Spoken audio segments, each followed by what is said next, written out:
Yeah, so anyways, first of all, I really wanted to say thank you for just coming on and doing this. I was looking forward to it ever since we talked on the phone like a couple weeks ago. Yep, you're welcome. So, appreciate it. And maybe a little closer.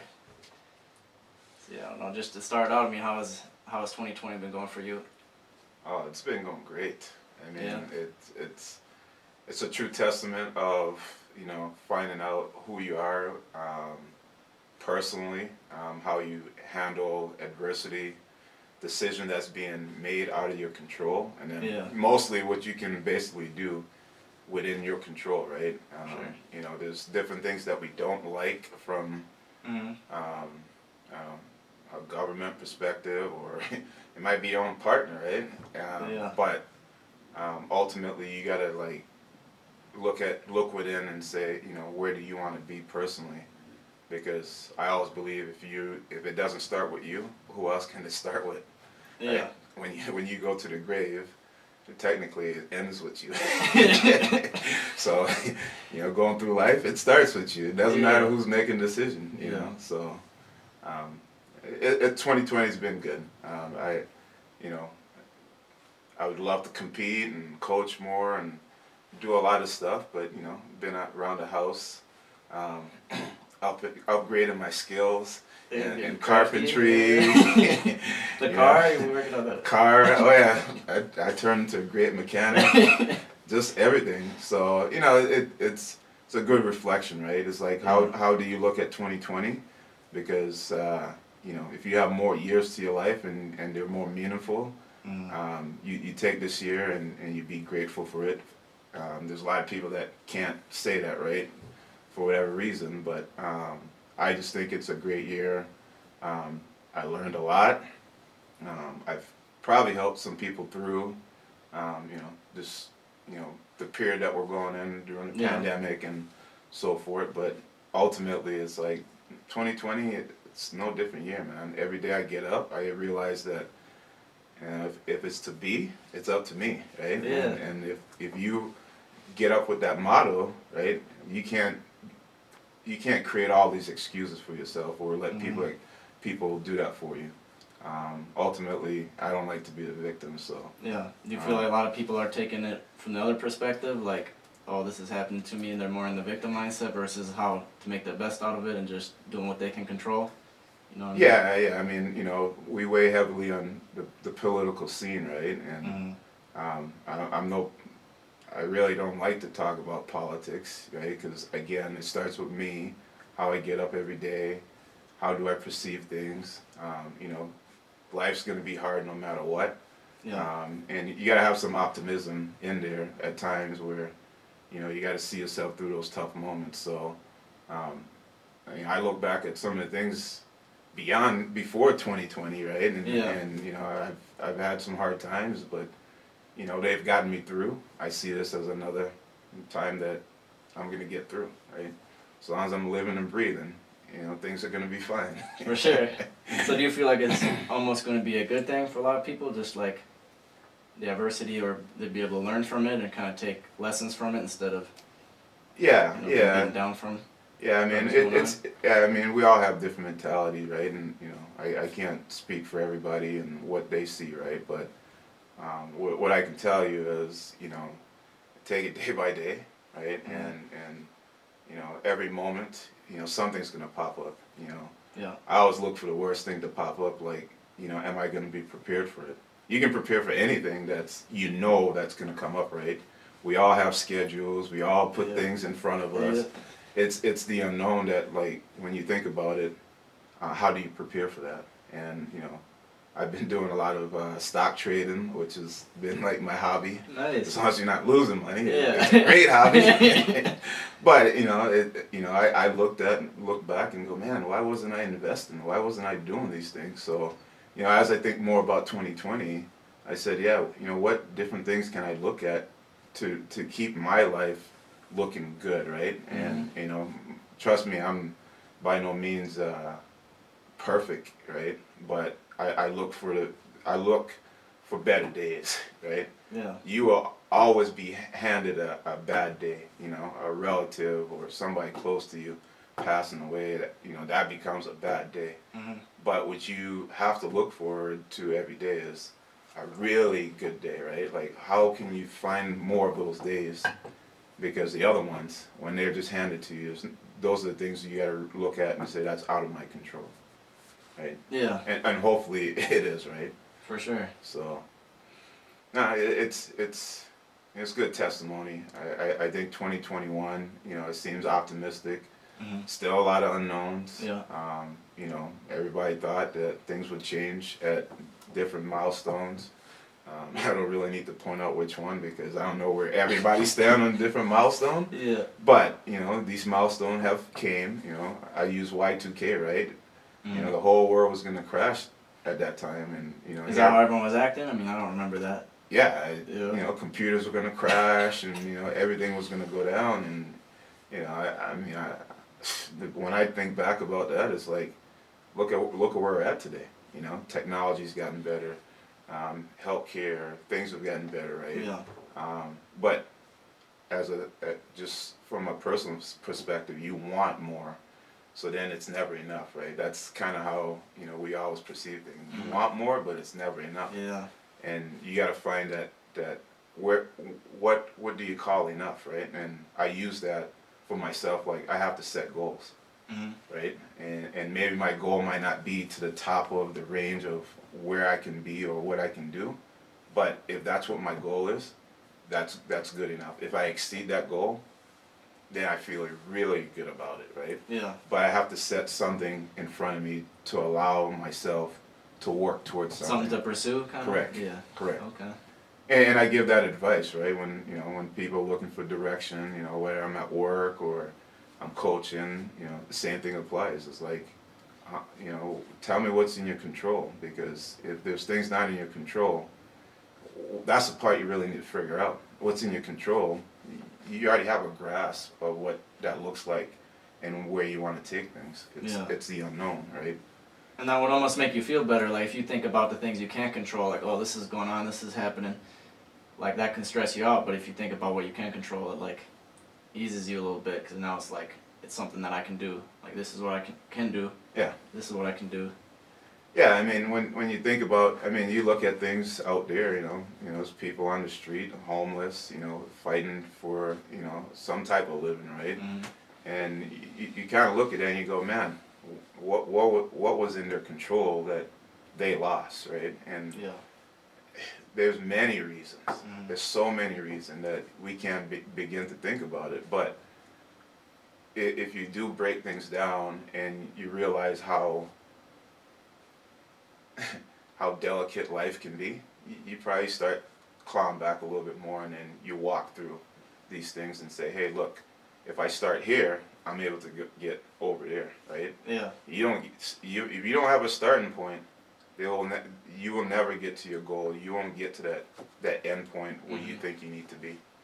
So. Awesome. I mean, that your mindset's always been really strong, and probably something that I've kind of took from over the years, just from you coaching me and everything. But something I was really interested in getting to know is, you have a really interesting story, coming from the Virgin Islands, right, to Los Angeles and everything there. Like, what was, what's the Rudy James story from, what's the chapter 1, 2, 3 that maybe a lot of people out there don't know about or would be interested in knowing, and, how did you get your mindset, that you have today? Like, was that, when did that kind of come to be? Like, it's not like you were, born with that. Like, what's the Rudy James story? Well, just looking back, I was just grateful for where I was and things I've been through, because that kind of shapes, I think, who I am and, what I'm going through in life. And when I was young, I had a bunch of cousins, they were, my siblings pretty much. I always had my brothers and sister out there, but we didn't all grow up together. So, yeah. That was kind of some of the things I, wish if I had to roll back time, maybe that could have been different, but it doesn't really change who I am and, Yeah. how I felt. It was like, hey, this is what life handed to you. you got to take it and run. But, I grew up with, my sister for a while, and then I ended up, moving with my aunt after living with my dad. Could you lay out like the timeline, like what you were born, when were you born, like just kind of go up from there? Yeah, so I'm a Sagittarius. I was born in December, so I have a birthday coming up here. I'll be 44.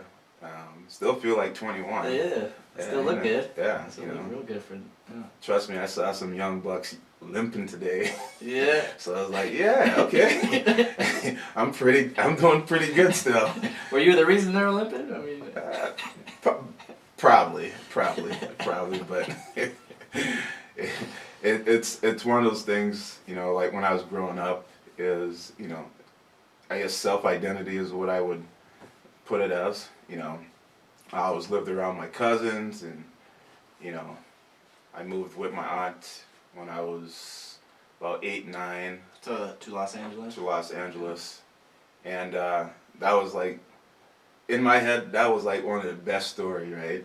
Mm-hmm. I'm leaving small island, 85 square miles, yeah, to go to California, and when you watch TV and you don't think about how your kids are watching TV and kind of how they're shaping things in their mind, but in my mind, I was like, man, you're gonna go to California and Hollywood Beach, is it?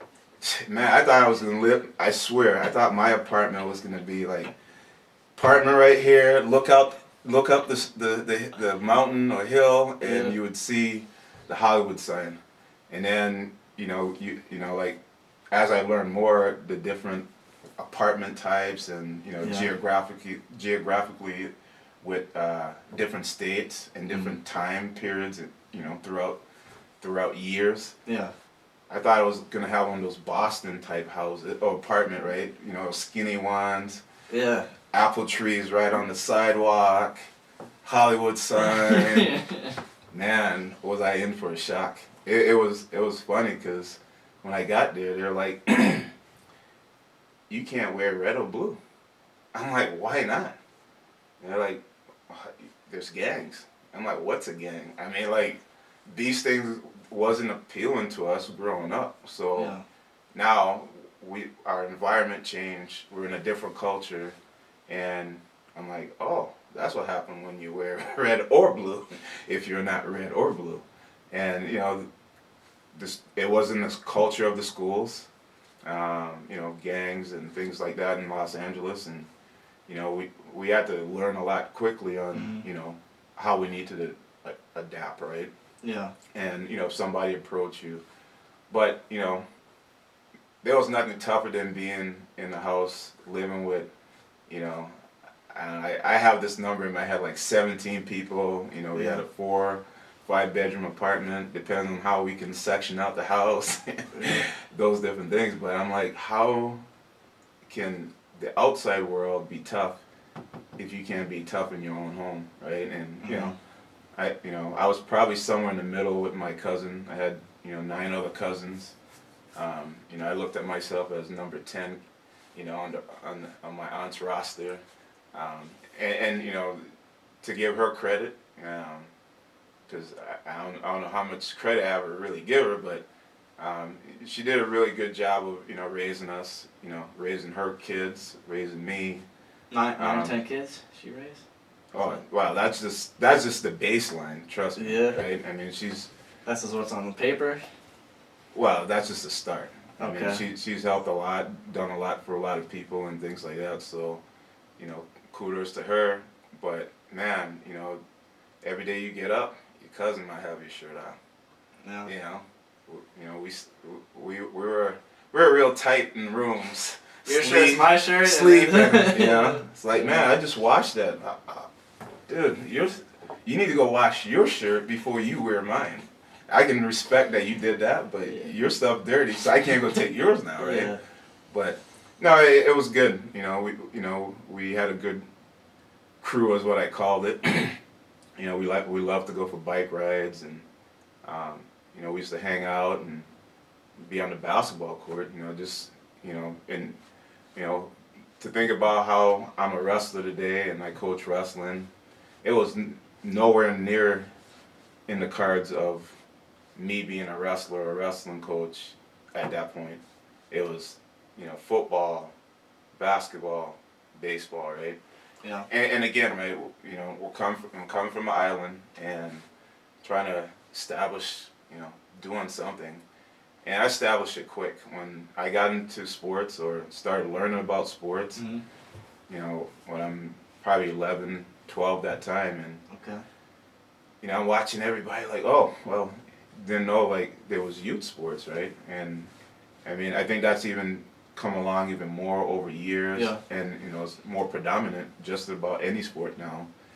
But for myself, I was like, you know, I want to play football. I did flag football. I was okay at that. What position? They had me on the line, Yeah. you know, because I can get to the quarterback real quick. Yeah. You know, so that was my downfall because I wanted to play running back, Yeah. right? But, you know, I did my part. You know, I was a part of the team. I felt like, yeah, this can work. And then got to basketball. I think I played 2 games, and it probably wasn't no more than like 30 seconds a game. Yeah. You know, and there was some kids that was really good, and I didn't have the concept, you know, picked up of plays, and you know, Yeah. I was learning the skills at the same time, and you know, we played on the court, and it was just, you know, do what you know, and you know, if you have some skills and you can mimic a Michael Jordan or somebody back then, Yeah. more power to you, right? But for myself, it was just like, okay, well, you know, what do you want to do? And I really wanted to get into sports. I just kind of got tired of the gym life, right? You know, Yeah. getting to class, you know, and hopefully my teacher's not alive today and doesn't recognize me, but I was living it now when he would just go to the locker room and throw the ball to us, take attendance, and come back hoping that we didn't kill each other, and then that was it. I mean, it was just that routine almost every day, and you know, like for me, it was like I always felt like I was a leader, right? And I at least think amongst my peers, like I see somebody, I want to have some character of what they're doing. Yeah. But for the most part, I just felt like inside, like I needed to be doing more.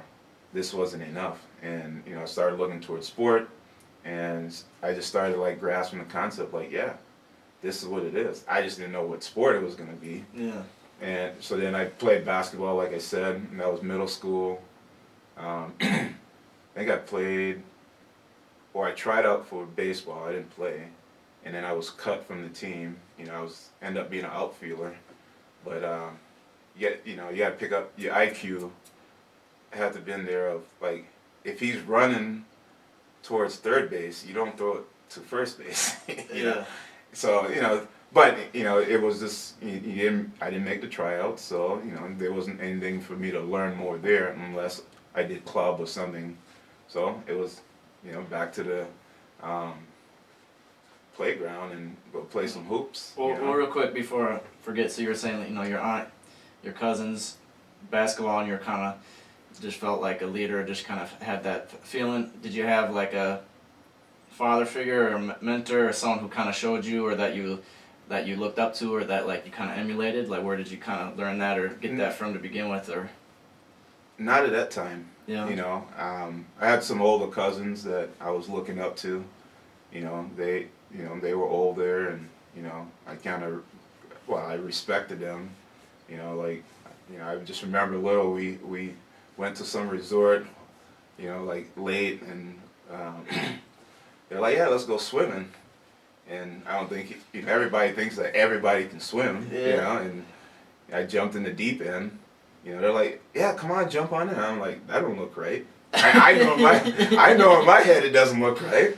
Yeah. And, you know, the same cousin, you know, like, I jumped in there and, you know, I'm treading water. You know, I remember my mom pushed me out in the water and threading. So, you know, psychologically, I'm like, nah, that doesn't look right. Because when she was trying to get me to swim, it wasn't that deep. It was deep, but it wasn't that deep. And my cousin jumped in and, you know, pulled me out. I was doing my best to thread water, but Yeah. I wasn't like drowning yet. Yeah, you were struggling. I was struggling enough that he felt he should have jumped in, and you know, like, you know, I think from those times, and you know, like they did a good job of like kept keeping you around and doing things with you. Yeah. You know, that showed their leadership. That shows, some maturity that at that time. So I think my cousins were at that point, and you know, getting into sports, it was like, I needed more. I needed to do something more, right? One, I promised myself that I wouldn't join a gang. I'm not going to jail for nobody, right? Yeah. These were just some big things to me that I found that was important. Did you see a lot of that going on around you? Or Yeah. was it like your cousins kind of sheltered you from it, or maybe did some of them fall into that path, or? Well, the group that I grew up with, Yeah, we weren't about that, nice. Plus, if you wanted any gangster to be against you, it would be my aunt. Yeah? Yeah. What was her name, by the way? Veronica. Veronica. Yeah. Aunt Veronica.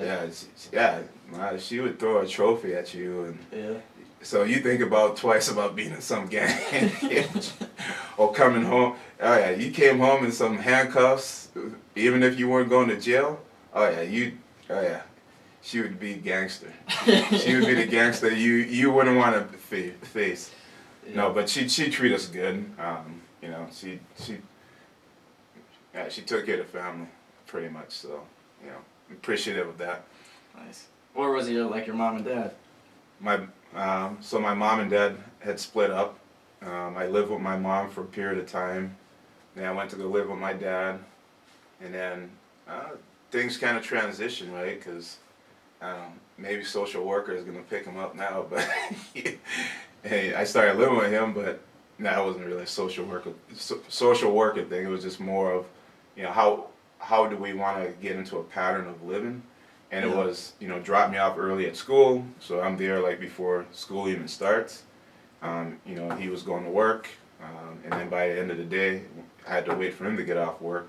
So I was waiting for him to pick me up. And then, so that was, first phase of the cycle. Second phase was, okay, well, go home by your friend, hang out with him, and then I'll pick you up. And then that only lasted a bit. And then it was back to that again. So I was back on the island. Back on the island, and this is kind of how I, got to be with my aunt, right? They was in New York, in the Bronx, and then they had returned back to the islands at that time, and just talk about how life have forks in the road of timing. It was very timing, because on the weekends I would be with my cousin, and my aunt. And so I kind of got into that. Oh yeah, this feels good. I have siblings, or if you want to call it that, and they were like brothers and sisters to me, right? Yeah. So after I look at it and I go, okay, well, this might be something. And I think I remember him proposing, like, hey, you want to go stay with your aunt? I'm like, okay. But then what that meant was now I had to catch the bus to school, walk through this long road, you got past the cemetery first, In Los Angeles? No, this Or is back in the island. Islands, okay. Yeah, and then I was I'd go back home, and then my dad would come actually visit me. Yeah. On the weekends, or I'd go do something with him from time to time. But everything just kind of got It's kind of messy a little bit, yeah. And then they were like, "Hey, we're going to Los Angeles." I'm like, they didn't think twice. My dad said, "You want to go?" Yeah. And it was like, yeah, why not? And so then that what kind of got us to Los Angeles. I had that picture painted in my head of the Hollywood sign and so forth. But I mean, things were just moving along, right? And like I was talking about, was you got to do things in your control. I was only doing the things that was in my control. They gave me a opportunity or a decision to make. That was in my control. Do you want to go to California? Yeah. So I made that decision. That was in my control. And then when I got there, I was around my cousins, and it was you felt protected. It was family.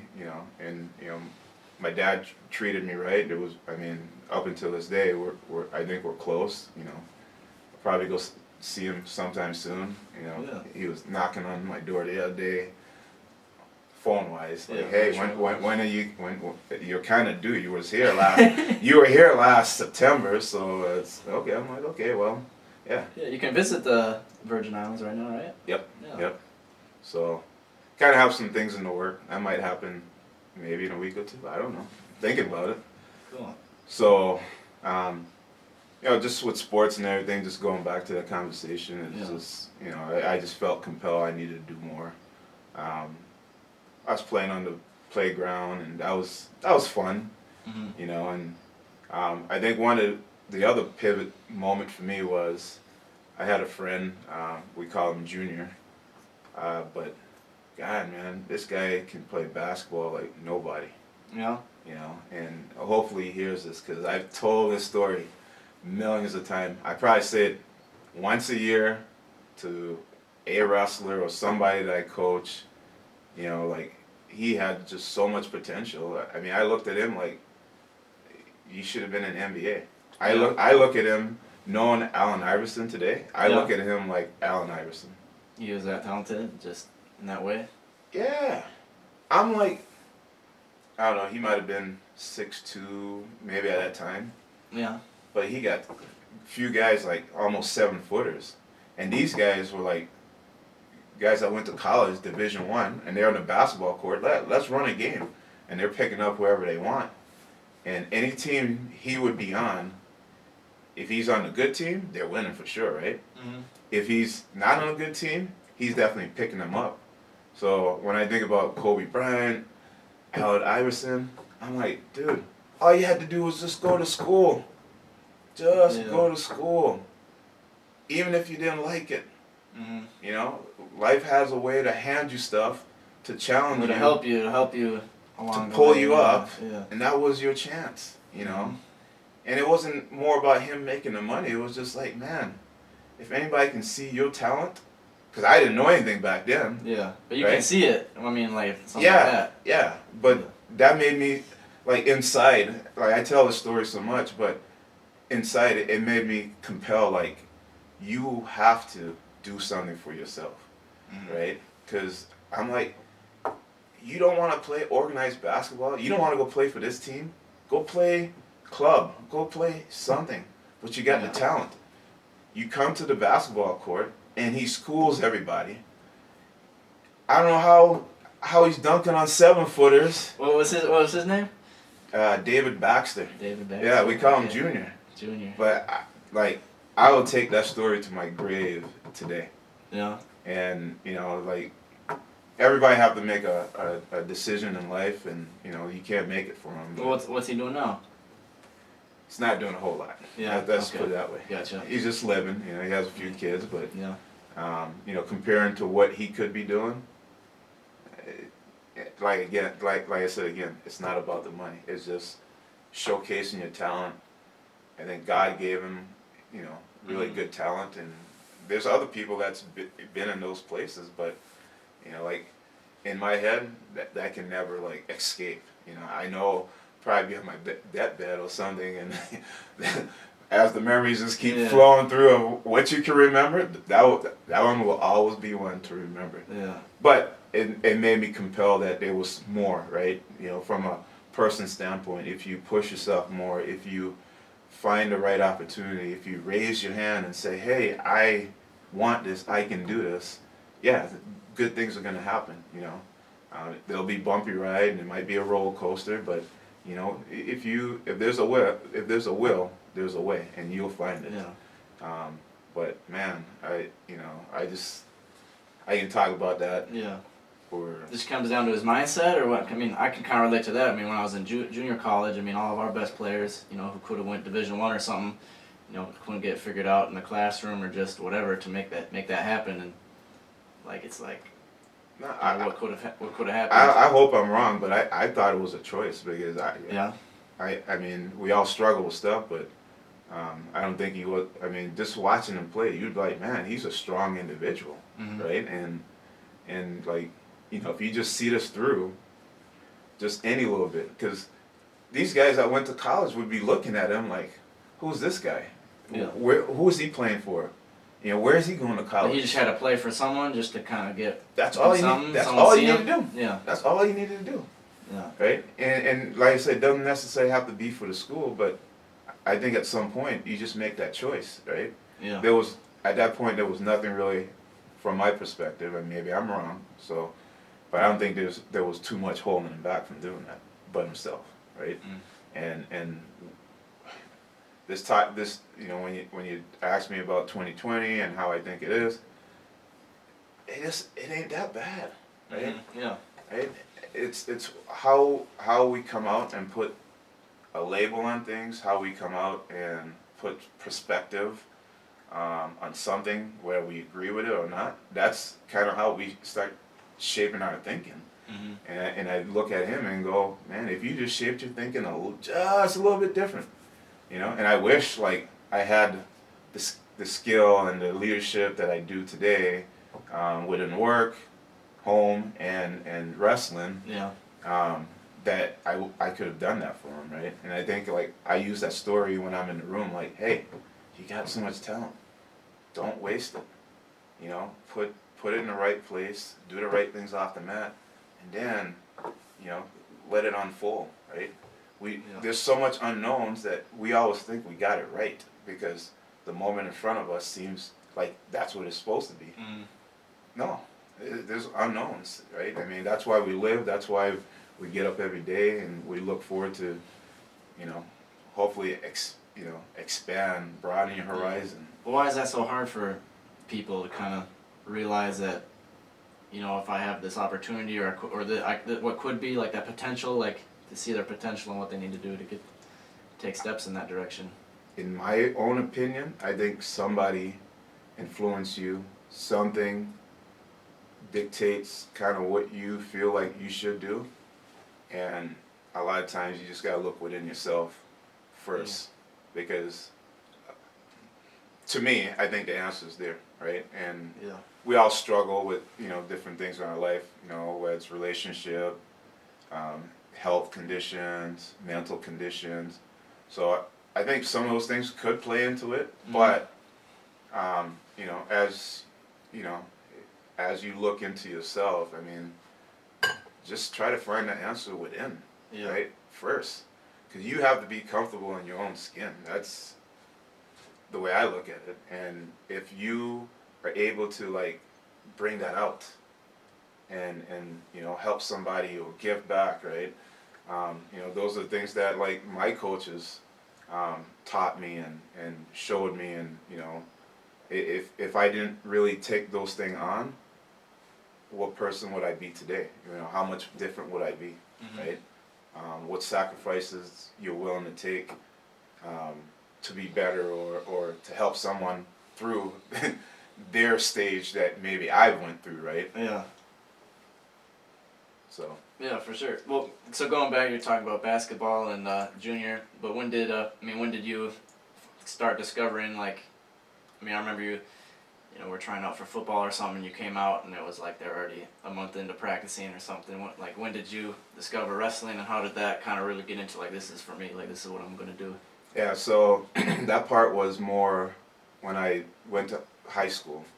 So I did the 2 years, 7th to 8th grade. Didn't make the baseball team. Was part of the basketball team. Yeah.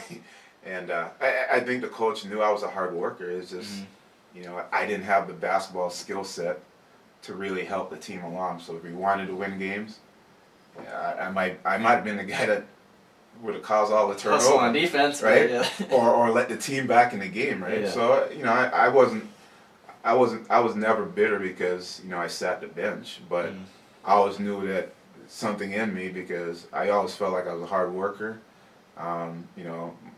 My family showed like, hey, there's always hard work to do, and I watched my dad every day that I was with him, how hard he worked. And was he construction worker, or what did he do? Yeah, construction, and it's like some people you look at and you're like, man, that person working night and day. Some people just got to work a few hours and maybe you're good, right? But for everybody it's different, and you got to figure out what more appeals to you and what works for you. But then don't forget the people that helped you along to that point. Don't forget about the people that you need to support or give back, and those things are important, right? I just looked at when I left middle school, and then here I'm making that transition to high school. I didn't really have that mentor, right, to say, here's how you go about going towards football. And I didn't really have any close friends because my closest friends, I hung out with my cousins for the most part, right? And, we did whatever. But, from a sports perspective, I didn't have somebody leading me through. So if I showed up to a tryout, whatever you had, that's what I was bringing, right? There was nothing being worked on in between. And these are things like I've learned and as a coach, I've instilled in my coaching. But had I known back then, in my off season, I would have probably been doing some training, right? Yeah. In my off season, I probably was doing nothing. But sometimes we look at some of our athletes, and what happens too is we forget to tell them what to do, where they need to be, the things they need to do just to help them along through certain periods of the stage of sport, right? We all just don't come into a sport and be good. We see a few individuals that can do that. Yeah. But there's still the work to put in and understand what the process is on how to get there. But, that when I got to my freshman year, I had water in my knee, so. Well, paint the picture a little bit. Like, what was your first wrestling practice like? And there was no wrestling in my freshman year. Yeah. It was all gym. Yeah, like weight room gym, or what do you mean, gym class? Gym class. Yeah, you wrestled in gym class? Yeah, and, it's California, so yeah. You're outdoor most of the time, and you have to do some physical test for the school, or so they can send that to the government and say how fit the kids in your school are. How fast you run a mile, or the pacer test, Yeah, or the bar hang, or something. Yeah, all those different things, that too? right? Okay. And like just thinking towards some of those things is like, well, gym teacher, if we're supposed to pass those things, why are we getting the ball thrown at us 9, 10 out of 10 every day, and you go into the locker room with your feet up on the desk reading a newspaper until it's almost time for us to leave. Then you come back out, make sure nobody's bleeding or dead, and then you dismiss us, right? Yeah. But hey, Sounds like bad teaching. I mean, he was actually he was actually a coach. Okay. And I won't say which one unless you try to go back to my high school transcript, and you can probably figure it out. But I mean, he wasn't a bad person. It was just that's just how it was. The class. The class was accepting that to be it, right? And like, if you want some change, you got to be the change, right? And that was out of my control. The only thing I can do is when the balls came out, I made sure I dressed, so I got my A, and I was playing every day and being active. People didn't want to get sweaty because they had to go back to their social life, right? And I'm not knocking you. I want to get a workout in anyway, so I did what I had to do. But it was that cycle over and over. And then, going home and having to do homework, and it's like, no, I want to do something outside this. I want to compete. I want to be in a sport. You just always naturally kind of had that feeling? To some degree. Yeah. But I talked about my friend, Junior, that, I looked at him and go, man, because he was probably 3 grades ahead of me. So, okay. I'm like, man, that was a great opportunity for you, right? And then here comes my turn. I'm saying, man, I want to take this on. But my freshman year, the reason why I did gym is because I had water in my knee. And I just opted out, right? And there was like, oh, well, you can't play. I probably could have played some sport. Yeah. But I just opted out, right? And again, no mentor at that time to like guide me through, or somebody say, hey, that's okay. You can still play sport. You have a swollen knee, but it ain't broken. It's not bad. Ice it, take care of it, and do what you can. You couldn't like Google like a water need, like what to do, like. Man, there was no Google back then. No, man. Somebody would have to write it on a piece of paper, throw it up in the air, and you probably have to catch find it. Yeah, whichever letter you catch, hopefully that was the right message for you. But we have everything at our disposal today. But if that was the case, problem solved, right? But as I took myself through that year, again, it was just self-reflection. What's my self-identity? I wanted to be a part of something, and I was part of gym, but that wasn't good enough. You know? And I said to myself, you know what? I'm playing football. I'm getting into basketball, and obviously I'm getting into basketball a little bit late, but it's technically never too late. It's whatever the program is, or coach, or whoever, or team is willing to accept somebody coming on or being a part of your team. So, signed up for football, all excited. It's springtime, you know, and I tell this story today, and I don't know how much water it really holds, but you know, just going back to, you know, we probably had about 17 people living in the house. Somebody's always on the phone. Somebody's always on the phone. Yeah. And, you know, I look back and I evaluate a few things myself, and, you know, right, wrong, and different. This is my story, and this is how I tell it. If it wasn't a bill or a check in the mail, you probably got put to the back of the line, right? So maybe the coaches sent a letter, and I never got it, or, you know, it never transpired to that.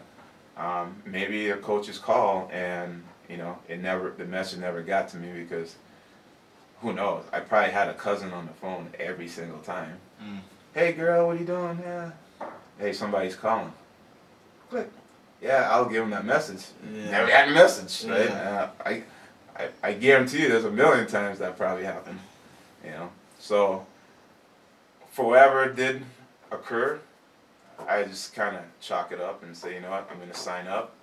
And I did, and, you know, spring went, summer went. Come on, man, I was from the islands at that time. I'm still trying to adapt. I didn't know what spring training was. Yeah. What was that, right?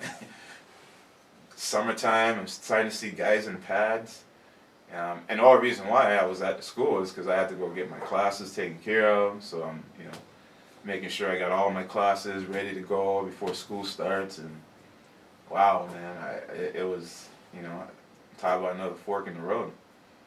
All these kids are in pads, and man, I felt like I ran out to the field, like, you know, why am I not in pads? I'm in football. What did I do wrong? And, you know, I remember like walking through, you know, the fence to get into the track, and then boom, I was like right up on some coach, and he was a football coach, and can't remember his name because we never actually officially introduced ourselves, but he did say, hey, how are you? I said, I'm good. And I just remember just going right to, hey, I'm in football. And, you know, maybe I should introduce myself, like, hey, my name is Rudy James. Yeah, well, you're a kid. You know, I get it. Yeah, I think I'm supposed to be in football. I just remember, like, you know, I was just excited, or like, you know, thinking I was missing out, or, you know, why am I not in pads with these guys? And, you know, he was like, well, where were you? And I was like, you know, so I kind of took back, you know, like, I have respect for my, you know, adults at that time, you know, like, I'm not gonna like, you know, tell you that you're telling me something wrong, like, where were you was the right response probably, but, you know, right after that, we never had any, like, follow up, like, hey, you know, are you supposed to be here, why aren't you here? I just told him, like, I signed up, and I don't, you know, like, I don't know why I'm not here. I didn't get any message. You know, I would put it on my calendar to, like, hey, I got to be here at a certain time, just like I would for school. So, you know, it was just some miscommunication or misinformation that I never got. So I was like, man, you know, I'm supposed to be on here. Well, he's like, well, where you been? You know, I was like, I've been around. I don't know what. I didn't know what other response to really give him, because that was the truth. I was doing nothing the whole summer. Yeah. And you know, I'm not in wrestling yet. You know, I'm just looking for a sport and trying to keep myself out of trouble. And you know, I see what goes on in the streets, and you know, I was like, nah, I'm not gonna be into drugs. I'm not gonna be into, you know, going to parties and all these different things that could get you in trouble, right? So it just kind of led up that, okay, well, I guess school's gonna start, and they're gonna have to figure out what to do with me. And man, that could have just been an episode within itself. Yeah. School started, showed up to football. They said if you haven't been around or been on the team, but you're signed up, you guys go here, sit over here on this bench, and you guys are going to have to go see the counselor. I'm like, oh, okay. I guess I got to go see the counselor.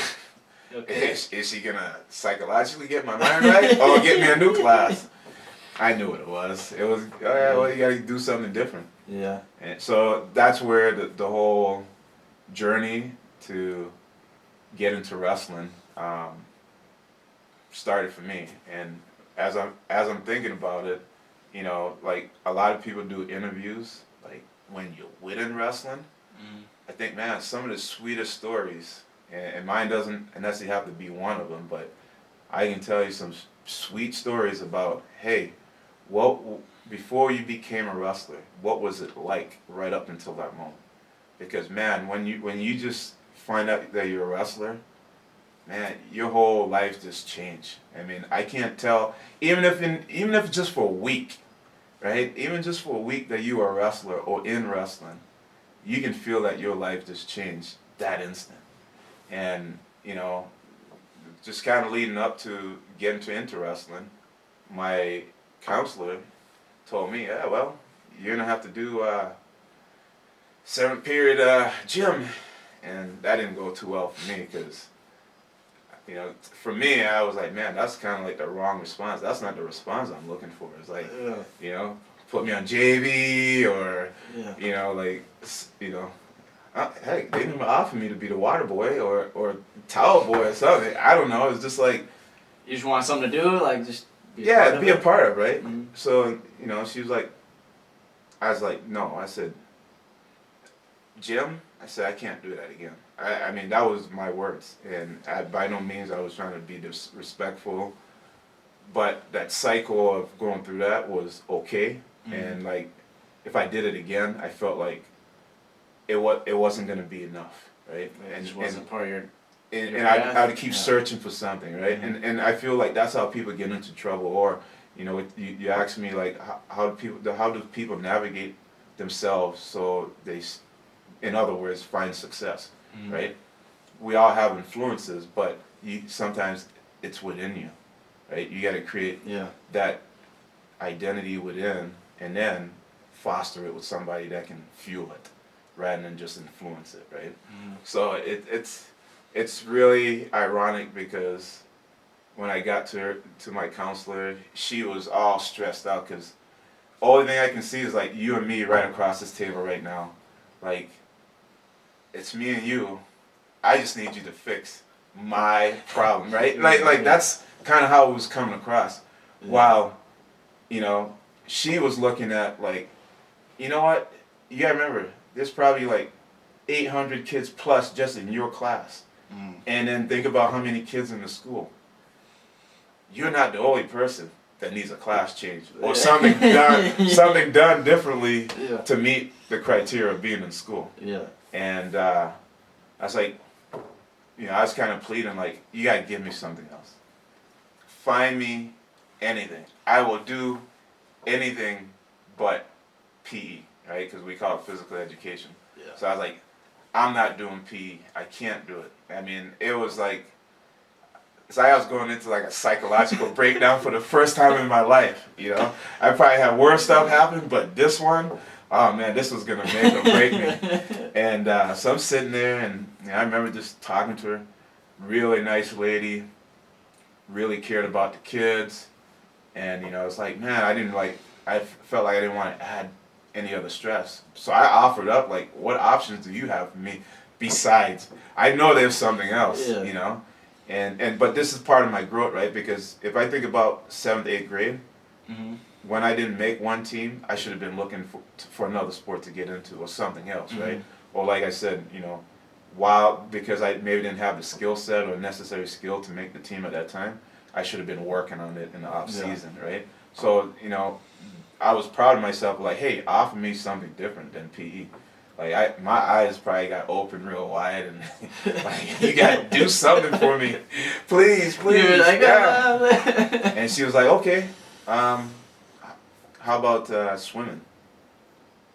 Yeah, I kind of looked at it like you flashback to when you were in the pool. Or? That and the fact that I was like, man, she might be joking with me because she can see how muscular I am. Yeah. I probably sink like a rock. I had to tell her like, no, I won't do that. I will swim to save my life. Recreational swimming, forget about it. Nah, that's out the window. So I was just like, give me anything. So she started, listing swimming, water polo. No. She said, well, how about you just do PE now? And she just go back to try to convince me, right? I'm a kid, she's an adult. So she's like doing her best to give her sales pitch, like, do PE now, and then in the springtime, do track. Because that's probably where I would end up anyways, right? And then maybe catch spring training in the spring this time, so you're not in this situation, right? So I'm like, okay, fine.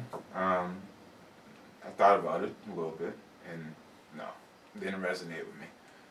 No PE at all. It was kind of like deal or no deal show.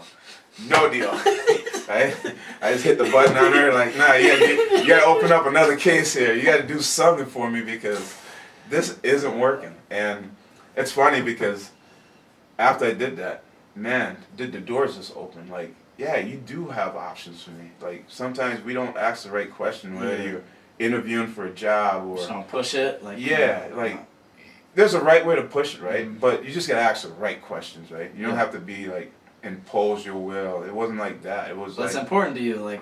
Yeah, I want, that's exactly what I showed her, like, sport was a little important to me, or more important to me, than PE. I live this adventure. I can do this in my sleep. I want something that can challenge me, push me, open up new adventures. And so we went down, she's like, Batman. And I was like, that's something. I mean, I'll take it if I have to. Yeah. And then, she's like, well, this probably works better. Instead of doing 7-period PE and track, why don't you do cross country? So she sold me on that, and I was like, okay, that worked. Here we go. Monday and Tuesday got burnt up with this whole figuring out where you're going to be. Okay, now Wednesday, I'm in cross country. Okay. Freshman year, right? Or is it sophomore year? Sophomore year. Yep. Yeah. And now I'm in cross country, this is looking good. So it's Wednesday. They haven't really got too much into it. They're trying to everybody's like shifting from sports or doing all these different things, trying to get their class settled, mainly with sports in particular. Yeah. And I just remember getting out there, didn't know what to expect. I'm like, well, we're going to run a lot, right? We're going to run to some place. We're going to do marathons. We're going to do long runs. By no means I had long runs into me. I was more of a sprinter. I mean, today, if you ask me, I can go run, I can run 5-10 miles if I build up to cardio, it. huh? Yeah. Back then, that wasn't in the cards. So I showed up and we were on the team. I was happy because they took attendance and I was on that list. I was like, yeah, I'm actually in here. We're getting somewhere. She just didn't tell me to go there, and this didn't, this doesn't, she didn't not assign me. So I was like, okay, she did her part, so I got to do my part now. Attendance got taken, so then you can see the little cliques and who knows who, and you had the boys and the girls all cross country together, and I think at some point they might have split out, but.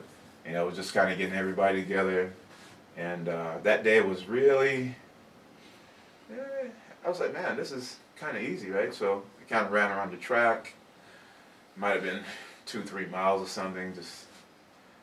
And again, right, somebody who plays a sport, you always have to think the really good ones, they're doing something outside of it. They're training for it. Yeah, or doing some study, right? How to do this and, technique wise, and I started trying to pick up on like who's the guys here, who's the guys and girls here like that are really cross country studs, like they can run and they have lungs, and just seeing what they're doing, right? And that day I remember, I can't remember the kid's name, but I'm pretty sure he was all state and everything, really good person.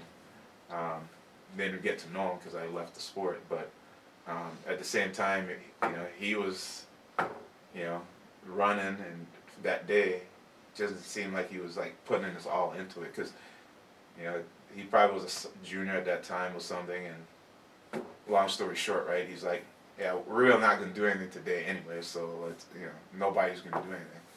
So Thursday came, day 2. I'm like, okay, I'm ready. So we have to run from our high school to Signal Hill, and you can see it right from the school. But the hill's like it's a hill. Yeah, it's probably a bit taller than Buck Hill. Okay.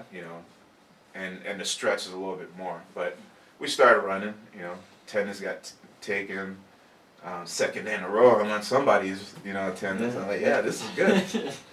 And so we started running, and I picked out that one guy I was talking about. I was like, yeah, he has to be like one of the guys. And so I was like, yeah, okay, let me see if I can stay up with him. And so I'm like running, and he's on cruise, he has a lungs built, and I'm like pushing and staying up. And I'm like, yeah, I'm like being proud of myself. And for some reason they kind of throttled down, because I didn't have the whole plan of what the day looked like in my head, or maybe I wasn't paying attention to the coach and when he was briefing us on, hey, we're gonna run to Signal Hill. When we get up there, we're gonna probably run 3 more miles, and then you gotta run back to the school. So technically you might have done 9 miles that day. So we're running for at least 3 miles. We get up there, and I'm like, man, I'm already like out of breath. And the coach shows up, drives up in his car. It's like, okay. He was fit at the time, so I'm like, dude, why didn't you run?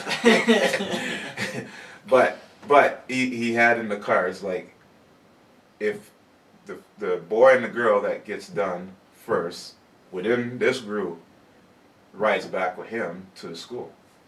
So that means you would be running super hard. Somebody would be challenging you, right? So I think that was a good method, or a good thing to put on there, a good carrot, right? I'm like, that's not today's carrot for me.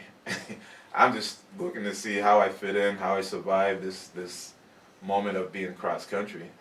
So it was funny, because me and this other kid, we both were in football, so we did almost the same thing.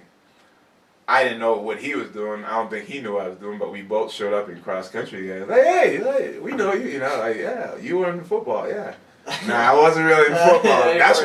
That's why we were here. We weren't really in football. That's why we're here. So it was funny, because we're running, and man, we got lapped a few times, and I think like maybe out of 30, 40 kids, both boys and girls combined, him and I was like dead last. And coach was like, I think he ended up telling them to run back, because had they wait, they could have made it back to the school in the time that we needed to finish up. So then he was like, no, don't worry about it. Just be done. Meet back at the school. So we both ran back to the school, or jogged back, whatever you want to call it. We got back, and it was like, day 2's over. Let's see what day 3 brings. So, man, I went home. I had to do some self-reflection. I'm like, man, how can I be like in the last group of 2? Right? Yeah. It's not like I'm in the last group of, the half 20 or whatever. So I was like, okay, let me just take it with a grain of salt. You got to build up to it. I got more work to do, and maybe if I get in better shape, I'd be in the top tier, right? Mm-hmm. Or at least I'd be pushing towards that. Day 3 comes around, all excited. Friday. Mm-hmm. Going to the weekend, hopefully end on a good day. Optimistic. And nothing against the girls, right? And it wasn't like a boy get the girl thing, but I'm like, man, I gotta beat somebody. I have to beat somebody.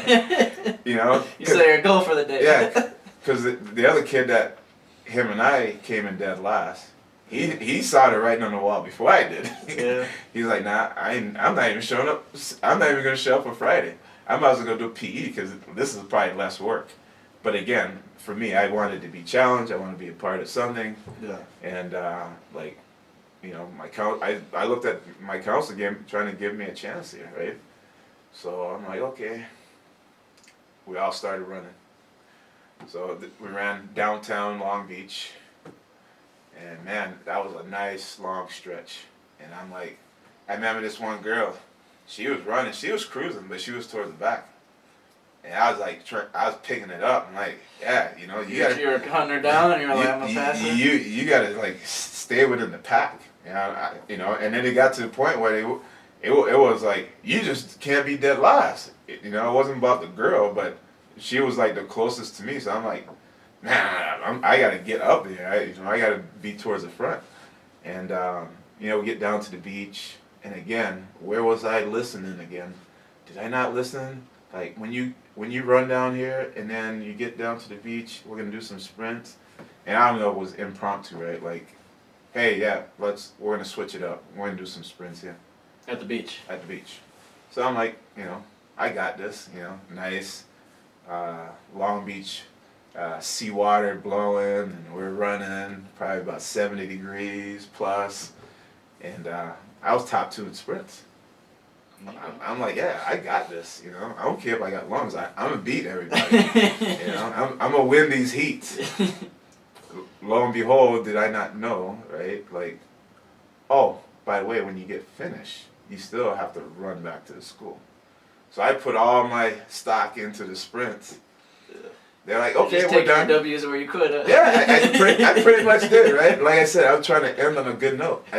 And here's where the good note would really come in. So I get back to where we took our shoes off in the grass because we, you know, ran down in the sand and ran along the shore.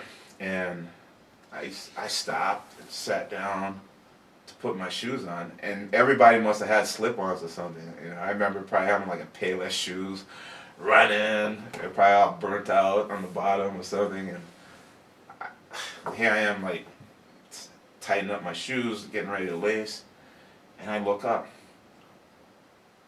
Everybody's gone. Everybody's already like running, like out. Yeah. And I'm like, and I start hustling, and then I started running. So by the time I started running, there was no target for me to get. I swear, when I got back to the school, I might have think I was running real fast or real hard. Who knows? But when I got back to the school, why are all these people that were running showered, in their car, at the bus stop, or just now coming out the locker room, while me only, is walking in the locker room to go take a shower and go home? Yeah, maybe I wasn't running hard enough. So, didn't end on a good note. And on an okay note, but not a good note. Not what I was looking sprints, for. but Yeah. I lived and died in the sprints. So Monday, guess where I was? It's counselor. Yeah. Was she happy to see you? Oh, she wasn't happy to see me. She was already living it like, no. I offer you like 4 sports. You said you couldn't swim. You can swim and play water polo. You didn't want to do badminton, you know. And so back to the punchline. What do you think the punchline was? Gym. Nope. Anything but else, yeah. This was a punchline. Anything but PE. It's like, no.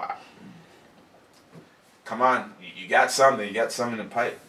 And it was fortunate that our program was dropped for, I want to say 2-3 years. It might have been like 89, and we had a really good team. I mean, you know, the team had depth every time. When you talked about the team at Long Beach Poly of the 80s, man. Interesting. Solid. Yeah. Solid. Yeah, coach, they were they were hammers. Put it that way. We'll leave it at that. But you know, they made sure you did the right thing. They made sure you had the right discipline, and maybe it was hard for some people, but I mean, you know, that's kind of how the program was. But I was fortunate that at that time, it was like, you have to give me something else. It can't be PE. Well, she was looking at our list, right? I mean, wrestling's at W. That's got to be at the bottom of the list, right? I was thinking, maybe I was thinking that. I don't know. But it was like, it was apparent like there was something else. You're just not telling me, or you just feel like maybe that's not the sport for you, right? And you're just making our own judgments, kind of. Maybe. I mean, I'd be putting words in her mouth. Yeah. Right? We'd have to get into this interview. So I'm there, and man, the look on her face, like, not again, not you. When is this gonna be over? And I was like, I was just trying to be humble as possible, like anything but pee. I can't do that. It's not fitting. I don't know what else to say, right? Yeah. So luckily, I don't know, she looked down on the list, or maybe she was like, yeah, if he comes back, I hope he chooses wrestling. And that might be the right thing for him, right? And I came back, and she's like, why can't you do PE? I'm like, I just can't. I did cross country, too much running, and I don't know what excuses I had for her not to do PE, but she's like, how about wrestling? I will do it. It was no hesitation. You bring up anything but PE, it was for the taking. So I like, yep, it was wrestling. And from that day, from that decision, man, just talk about how just wrestling just shaped my life, right? And how much involved and things I've done. And I mean, we can kind of get into that, but it was just like, it was just that weight off my back. Like, okay, this is your final straw, and you got to make this work. Mm-hmm. And it wasn't forcing myself into the sport. It was giving myself something constructive to do, and also to keep myself out of trouble, right? My cousins was getting older. Everybody was starting to do their own thing, find their own way, and that happens when it's not that we're growing apart. We got to be responsible for who we are, and take the path that's maybe for you, and I take the path for me, right? And I think it was getting to that point, so I was like, okay, I'll take wrestling. And man, my aunt probably don't remember it up until this day, but I walked in the house, I was stoked, I was happy, like, I'm gonna be in wrestling, because during the wrestling practice, because it was 7th period, when I made that decision, wrestling practice probably had started, things were already going. Mm-hmm. They might have been two weeks into it, to be honest, right? So I'm thinking to myself, Tuesday, tomorrow I'm gonna be in wrestling, and it was like a whole lot of excitement. Excuse me. I got home, and man, I was just so happy. I just wanted anybody and everybody to be happy for me. But most important, I think I had to get my aunt's approval, right? I mean, she was my guardian at the time and parent, and I have to, like, if she's not okay with it, man, my whole world might be coming down around me. Yeah. Because in reality, I would just suck it up and do PE, right? I mean, in the end, but it was like I went through that whole period again for a second year, and then try to plan better. I was almost opting to do like some elective, right, carpentry or whatever they have today. But I was already in electronics. I was already in mechanics as my electives, right? Because that's some of the things I wanted to gear myself to. I'm like, I want to have a career. I want to be making $35,000 a year. I'm like, boy, if you think $35,000 was a lot back then, whoa. But I mean, they were kind of taking through what the jobs kind of brought to you if you got into those fields at that time. So I think that was a number they were like throwing around, and I was like, oh, 35, okay. I guess that's where they start you. You're not gonna be there forever. So, anyways, here's me getting home, and nobody knows, right? It's not like I have a cell phone today where I can text and like, hey, I'm in wrestling. Send the news home, and then by the time you get home, they can think about it. Yeah. And I was like, get home, show up, and then say it out loud. Hey, Aunt Veronica, I'm in wrestling. I joined wrestling. Oh boy, the look on her face, like this was my expression of her. Her eyes got about this wide. Yeah. And I mean, my aunt's like, she's a very serious lady when it really comes down to it, right? And so I'm like, no, I just did all this work in front of the counselor. I hope it's not going this way. Because, the expression she gave me, it was like, what? And her words were, and hopefully, maybe she gets to hear this podcast or something, or one of my cousins shares it with her, but she was like, what? You want people to stomp up and down your stomach and jump off the top ropes? And I looked at her like, no.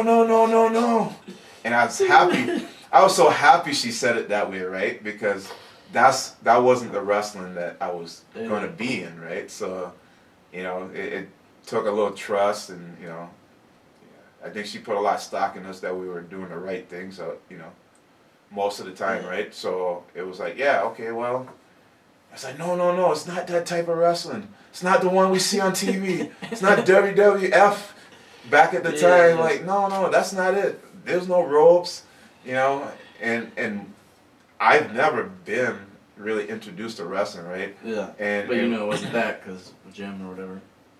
Maybe, I don't know. To be honest, I didn't really know what it all entails, right? I mean, we talk about how popular wrestling is to the world, or how much people know about wrestling, and if you think about 10, even 20 years ago, when I kind of started more of my coaching career and still wrestle a bit, people didn't really know, right? And didn't have anything to tie to besides the little blips you see on TV, if they ever came up on the TV screen. Maybe Sports Center Top 10 or something every now and then, or the national championship. Yeah, you have to have cable though. Yeah. Right? Good point. You have to have cable. But the thing was, like, like the shows, you see it in rare TV shows, and if you did, again, it's very little blip, right? Mm-hmm. You only see like a 20-second segment, if that. Like, what are you doing 20 seconds and have somebody learn about wrestling, right? But when I think about it, like, flashbacks of like Saved by the Bell, right?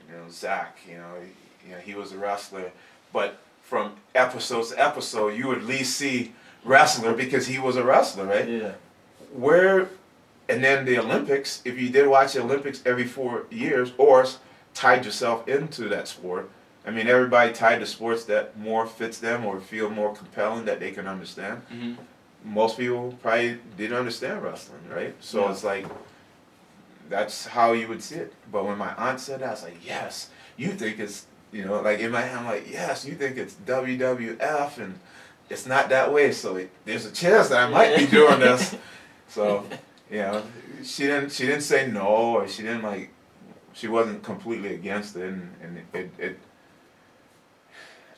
I don't think I educated her enough on, all the ins and outs. But again, at that time when I walked into the house and I gave her the news, I had no recollection of what it was myself.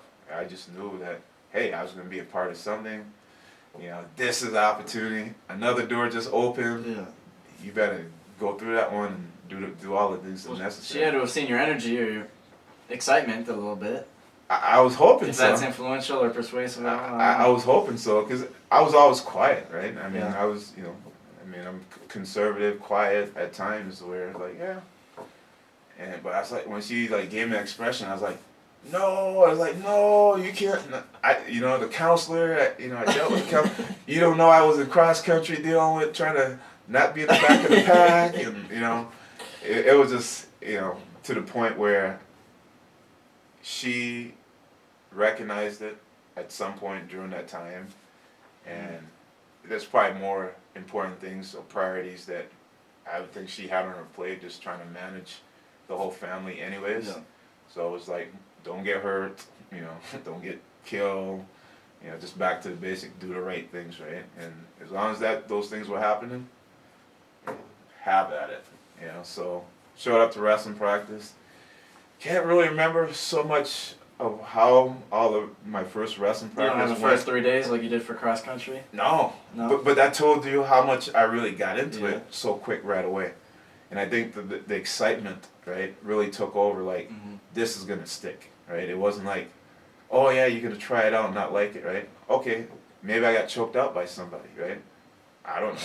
But if I did, right, I would like, okay, I'll accept that today and not let it happen tomorrow. But there was nothing like any roadblock for me, right? Yeah.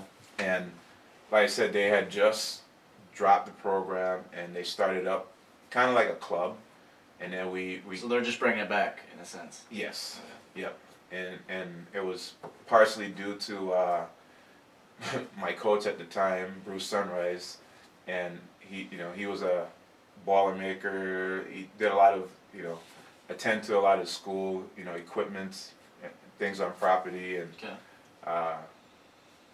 he was a wrestler himself, and I think he took upon the position.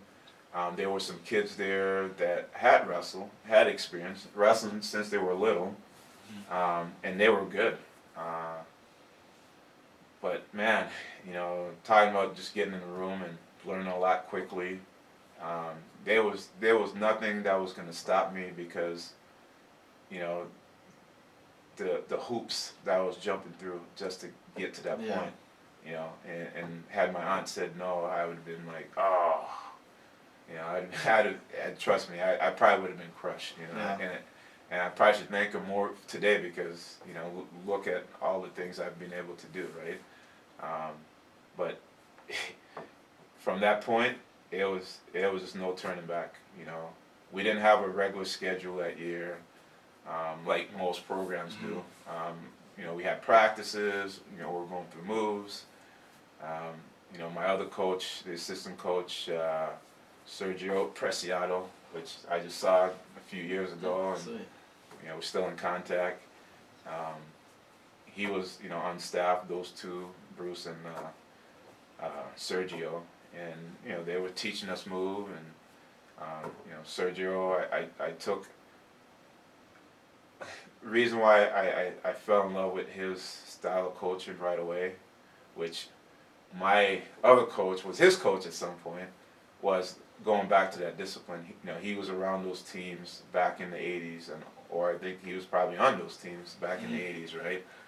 But there's a lot said, like, we would be drilling, and right away, like, hey, if everybody's not on the same page, down for push-ups, down for sit-ups. I mean, it was just constantly. He knew what it was about, he knew what it took, and he knew what it needed to look like. Yeah, whatever you guys think you're doing, it's not going to work. It's all gonna work by discipline. So there's two ways. You got your job to go drill and execute the moves, do it over and over till you own it, or during the time that you don't want to do that, whether it's one or two people, everybody is going to do push-ups, sit-ups. This is where we're going to get stronger, right? Because if we can't beat our opponent skill-wise, maybe we beat them by strength, right? And by condition, right? Yeah. So, those were things that he did right away. And, like down for push-up. But for me, it was like, I remember in ninth grade, going through PE again. Every time at lunch, man, I was like drinking milk. I would drink your milk, I would drink his milk. But I was like, man, I got, because at that time, I had a flat chest. I wasn't like built out yet. I had arms. I think I always had probably arms. But I wasn't like as built. Yeah. And, I was like, when I started doing those push-ups, man, my body just started changing. I'm like, oh yeah, and psychologically, things were changing for you. And it's like, this is really good. Mm-hmm. Every time you said down for push-up, didn't mind. I was like, yeah. To some degree, I did mind, but for the most part, I knew like, hey, I'm getting stronger. I can look in the mirror. I can see like, my body shaping and definition. Things are going like, and I was already strong. Now it's like doing all these things and then learning how to use it. And I don't think I know how to use it right away, but it was there for the taking. Like, hey, this is gonna work. But got in the room, and there was guys that like was wrestling since they were young, youth. Mm-hmm. And here I am, a sophomore, I was 15 at that time, and it was like, man, okay, let me see what I can, do against these guys. And I was doing pretty good, and like, obviously one of the better guys was, I think he was probably like 135, and then, Okay. the other guy was like 171, 89. So, and there was some guys around my weight that was good too, but, I started figuring it out. Right? And, there's times I would go with the coaches too. I remember my assistant coach grabbing me and, just in the early beginnings, and, he's like complimenting me like, wow, and, me, man, if you give me a compliment, I'm so humble. And it's like, at that time, it was like everything, I was just taking everything in. Yeah. And my coach today, you've met him several times. He lives in Brainerd, Yeah. Robert Bundy. Yeah. So, he came into the picture a little bit later into the season. I think he was coaching at the time, and he'll probably correct me anyways, but I think he was maybe at our program, a different program, just trying to help kids out, right? Mm-hmm.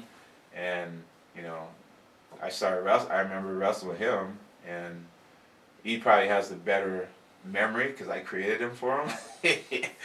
But, it's like, from the get-go, he had a motto just from his coaching philosophy, like if you're going with him, he wasn't worried about you scoring on him because he was more focused on you getting better. Mm-hmm. It was just, don't do something stupid and try to hurt him, right? Yeah. So he always had this thing, beat me, but respect me, right? Mm-hmm. And yeah, you only kick my butt that day, fine, but you do it in a way that you ain't gonna like send me to the hospital and do something dumb, right? Mm-hmm. So you're naturally just kind of, you got it, like you were naturally pretty good. Like you've kind of found what you were looking for, and then that's up for debate, right? The natural part comes up for debate, right? Yeah. Because or just fit who you were a little bit. Yeah, the sport fit who I was, mm-hmm. and what I wanted to do and do with it. The natural part really just comes about just always being a hard worker, right? Always trying to put out something in front of me so I can go work towards it, right? Yeah. And these are people, whether it's my aunt, my dad, my mom, somebody in my life that kind of gave me some type of platform, something like, whether it was good or bad, it made me, move towards something better each and every time. And, the natural part was like, yeah, I was strong naturally, but I still had to learn the skills of wrestling. I still had to create muscle memory, and every time, and when you say natural too, it's like, no, you gotta fail and learn from your mistakes, right? Yeah. You can be natural as you want, but there's nothing natural about failing. The failing part is what you need to do. Yeah. And learn, if that doesn't propel you to get better, again, go back to self-reflection, right? Look within, because it's probably there. We all have it in us. It's, many stories of coaching, right? So, here I am, along the way, and we end up having, I think, 5 duels, and then we had our league, which would be like section. Yep. Okay. But it's individual. Our team, we had dual meets, but I can't remember what our record was because we weren't able to fill out a full team at times that year. It was just, trying to get the pieces together and then get back into, I guess, a regular season. But that being said, we had 5 meets. Man, I just remember they said you gotta cut weight. What's cut weight? You gotta make that weight class. Oh, so every time I lose weight, I gotta try to keep it off. Is that what you said? No, you can still eat, but you have to maintain. Oh, okay, I got it.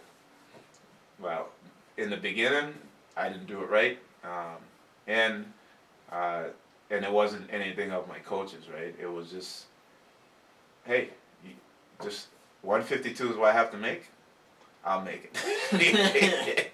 You know, I can be up 12 pounds, I can be 5 pounds, doesn't matter. I'll make it. You know, it's like, you know, I just remember telling, you know, my coach, Robert Bundy sometimes, like, don't worry about my weight. No, I got it. Don't worry about it. You know, I can't tell you ever having to miss weight, ever, for whatever reason. Like, even if I'm running You up just into found a way, always? Yeah. You know, where it was always good. I can't contest that, right? Yeah. But I always made weight. So, you know, I was just trying to learn all the things, right? And, Yeah. you know, we got into our season. You know, it was January, I think, when we probably first wrestled. We got into our league, which is like sections here. And this is in California, obviously. But we wrestled those dual meets. And I remember not having to wrestle the last one. I had to sit out, you know, because my teammate lived like down a couple blocks from me, and power went out that day, so like it was hard enough going to school with flooded pants or wrinkled clothes at times. Yeah. I'm like, maybe I should stay at home today. You know? Your house flooded or something? What were you saying? No. Or like, his? you have like flooded pants. You know, you wear them until you either grow out of them or they shrink on you. Wear them till you can't anymore. Yeah, you know, like they'll be up like a good 8 to 12 inches above your shoes, Urkel style. Put it that Gotcha. way. But it's just, you know, it was just like that day. It was like, okay, well, you know, and he was a senior, and I was sophomore, and I don't know, it's like, dude, you should have just got to school. But you know, that time again, didn't know, like, if you didn't go to school, you didn't wrestle, right? And you know, you look at kids making some of those choices a mistake, whether they know or not. It's to, you know, correct them of it, have them, you know, show better discipline about that stuff. But that day I didn't wrestle, and I won't go into the details, but you know, we were on our way to school, and we got escorted to school. That's all I can tell you. Okay. Okay. I was just following what he was doing. He's like, yeah, I'm gonna be going at this time, and we just didn't end up wrestling that day. So it was just, you know, watch the team wrestle, and I don't think he really maybe cared, because you know, we probably weren't gonna win the dual meet. We would have helped, but it was just like, well, that day was just kind of thrown away. It's like a lesson a little bit. Oh, yeah, and it wasn't nothing big. It was just knowing that, hey, you had to be in school in order to compete. You just can't like stay at home and like, hey, I'm gonna get on the bus and I'm gonna go compete, right? So, lesson learned, but it wasn't anything too big. So we came up to league, individual league, and I had to make a choice because there was nobody in the varsity spot for our team at that time. I would wrestle varsity in the dual meets. Yeah. Again, we didn't have enough people on the team, so you're automatically varsity. Okay. But at the same time, doing that, I had to make a choice for like league, where I was going to wrestle JV or varsity. Okay. So section you have technically is varsity, right? And then here you have JV conference. So, but they're all in one spot, same place. Okay. And I did that when it was. You did both? No, you only can do one. Oh, okay. So I had to make a choice. Oh, gotcha. So you So I went was to like- varsity or what? Or JV? I went JV. Yeah. Yeah, I took the low road on that one. But, you know, my coach said, you know, like, it's not bad. And I It was like, your first year still. yeah. I mean, I only had, 5 matches or 4 matches before that. And we had 5 dual, I always wrestle the 4. So I was like, okay, well, so be it, right? Go JV. So I ended up being the JV champion. Woo-hoo. And I was beat by the league champion. I think he was from Milliken. And Oh, but then you beat him in the tournament. no. That's maybe why I made that decision. Oh, gotcha. So that might have been the first and last time I ran from somebody. Anyways, it was just like, yeah, I wanted to have a good experience, and didn't know all the ins and outs. My coach knew, and I don't know if he was persuading me one or the other, but he wanted me to make that decision rather than him make it, right? Okay, So yeah. he said he didn't like, if it was me, I would do this. He was like, no, you have a choice. You can go JV or varsity, 152. All right, I'll go JV. Wrestle it, won. And then there we were on a journey now on how to get better. Yeah. And the bar, I mean, he's been coaching probably 20 years, 15 years up Coach somewhere. Bundy? Yeah, around that time. It'd probably be 40 something years now for him. He does So, I mean, I got 20. Think about 40. Oh my God. Anyways, it's after league. Now this goes back to, had I known what to do in the off season, here's my coach, coaching me up like, yeah, hey, when you get done, there's freestyle tournaments, you want to get matches, and like, he set the bar real high, and it wasn't about just getting better.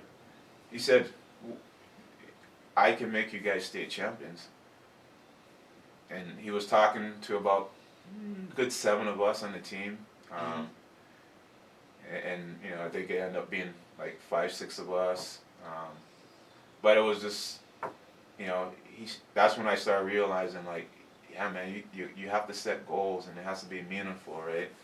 And when he threw that out there, I was like, yeah, I want to be a state champ, right? Don't know what it's going to take. Don't know what sacrifices. It's just, like, hey, this man, these coaches gotta know what they're doing to, try to influence me that way, right? But then, again, I had to make that choice, like, what do I really want to do? So I said, what it takes to get 100 matches. And he's like, here's what you do. You go to these tournaments, and at that time, he was our, like, volunteer coach, club coach, if you want to call it that, and he would pick us up, I mean, like, talking about 5, 6 guys driving around Long Beach to go to some tournament, pack us in the car, and here we go. And I know where we were going and distance and timing for somebody to get me up. That might have been a challenge.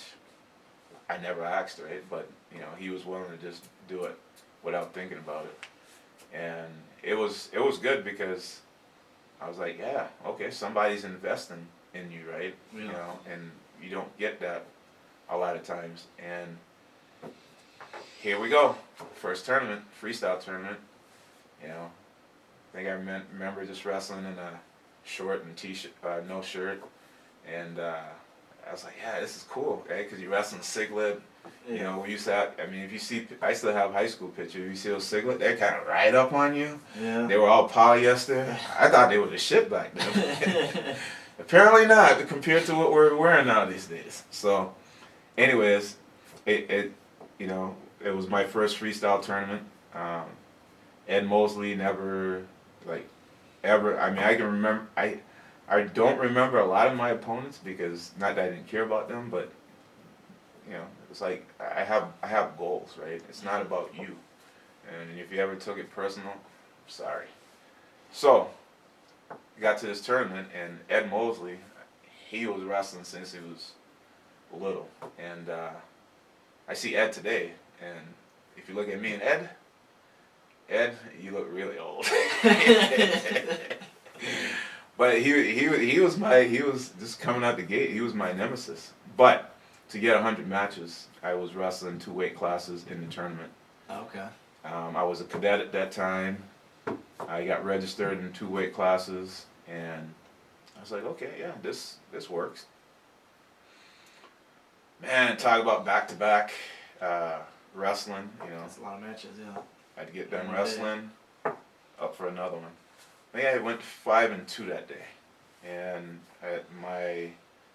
at 152, I remember I took second because we ended up in a round robin with this Ed Mosley guy. Mm. He ended up going to Harvard University. Okay. Harvard is Montana. Harvard, Montana is where I went to school. Yeah. Similar. Similar, yeah. You can get that a little twisted. So, I just remember like first match. I couldn't remember my first wrestling practice, but I remember my first freestyle tournament, and that was one thing that stood out. Was like, man, this guy's so good, but here I am in that match. I'm giving him everything. You were hanging with him? Yeah, and it's I didn't know who he was, and usually I don't really care who you are. I mean, you put your foot on that line like I did, and we just got to go and figure out, who's going to get the hand raised. Yeah, I think wrestling's that simple. Yeah. Keep it that simple, you might get a long way. So he and I wrestle, and I remember as soon as I won that match and my hand got raised, I was like one of the proudest moments because his dad went nuts. Yeah. Yeah, he went.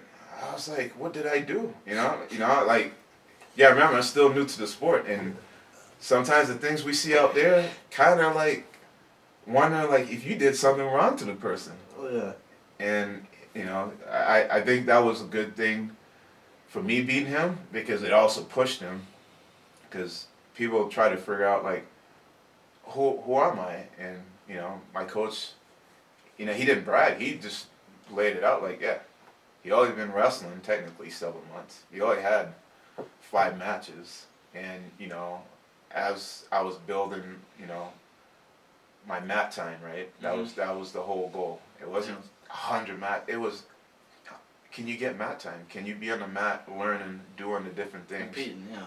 and going back and adjusting to the things that you worked on, right? Because there's nothing wrong with, hey, yeah, I didn't do this right, but go back and fix it. Now do it better. And my coach was really good at looking at tapes. I mean, I don't know. I asked myself like, where does he get this time from? How does he do it? I mean, like, he would watch my. So I'll tell you the story. After I did that tournament, he went out and bought a camera. He said, yeah, we got to film this. Because he was at that one. Yeah. And I'm talking about Robert Bundy. But he was at that tournament, and what ended up really going down was, like, he couldn't be at every one. He was a manager at the store, and, he had to get up, like, early in the morning, pick me up. First it was pick us up until it was pick me up, and I'll kind of explain that a little bit. But we were all wrestling at the same tournament. So, first tournament, oh yeah, we had 5, 6 guys. And, I can't remember, like, doesn't jump out like they had all placed. Maybe they were close. Maybe somebody took third, but nobody, like, took first or second over me. So, like, I had the spotlight that day. And when I went to the next tournament, I started reffing. They gave a clinic on how to score, and I think it was good because, a lot of times we like to ref from the middle as a wrestler, like, oh, isn't that 2? Or we like to sit in a chair. That's not the right call, right? Yeah. Put on some, hats off to refs, right? I can't contest for everybody, but put on some bands and go out there and see how much different you are than them. Right, and then make your judgment from that. So I did a clinic, ended up reffing, because they were actually paying you. So I was like making a little money. I was like, yeah, a little money in the pocket. Yeah. So here I am reffing. Next tournament, 2 weight classes again. Brackets, big. End up wrestling 15 matches that day. Now, people look at me and like, there's no way you can wrestle 15 matches in a day. No, that's some pins. I mean. Yeah, like, hey, you look at the bracket and go, man, if I get one that I can, win and not have to wrestle the full duration of the match, then you do it, right? But I didn't win all those matches. End up 11-4. I think I ended up in some round robins, and but it was wrestle, give me 5 minutes, go wrestle. Oh, you wrestled 15 matches and reffed. Yeah. Okay. Yeah, and I had to do my best to rest in between because they were like, for every match that I was reffing, they somewhat calculated how much I would get paid, right? Yeah. So I was like, I got to keep reffing. I got to keep wrestling, but I need some rest time. So if my match was up right away, I would just say, hey, give me 5 minutes. I can go right away, but give me 5 minutes. Yeah. And, I'm not going to keep you waiting because, you're obligated to wait on me. But if you give me 5 minutes, if you said we had to go, oh, we're going. But I would ask for 5 minutes, and that's how I kind of got through that day. But as things went, my coach got a camera, and I ended up hooking up with a buddy from Lakeville, Caleb, and so we'd go to tournaments, and his dad had a camera, or his dad would have a camera too eventually, but we would tape him.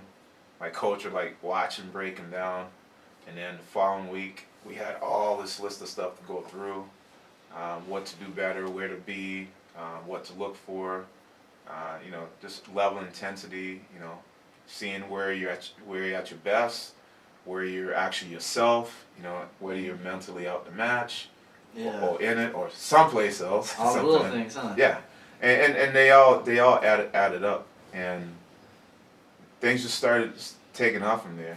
Before you know it, I had 100 matches, and what I was doing at the same time too, as I go to the tournament, I had a little box, a little matrix.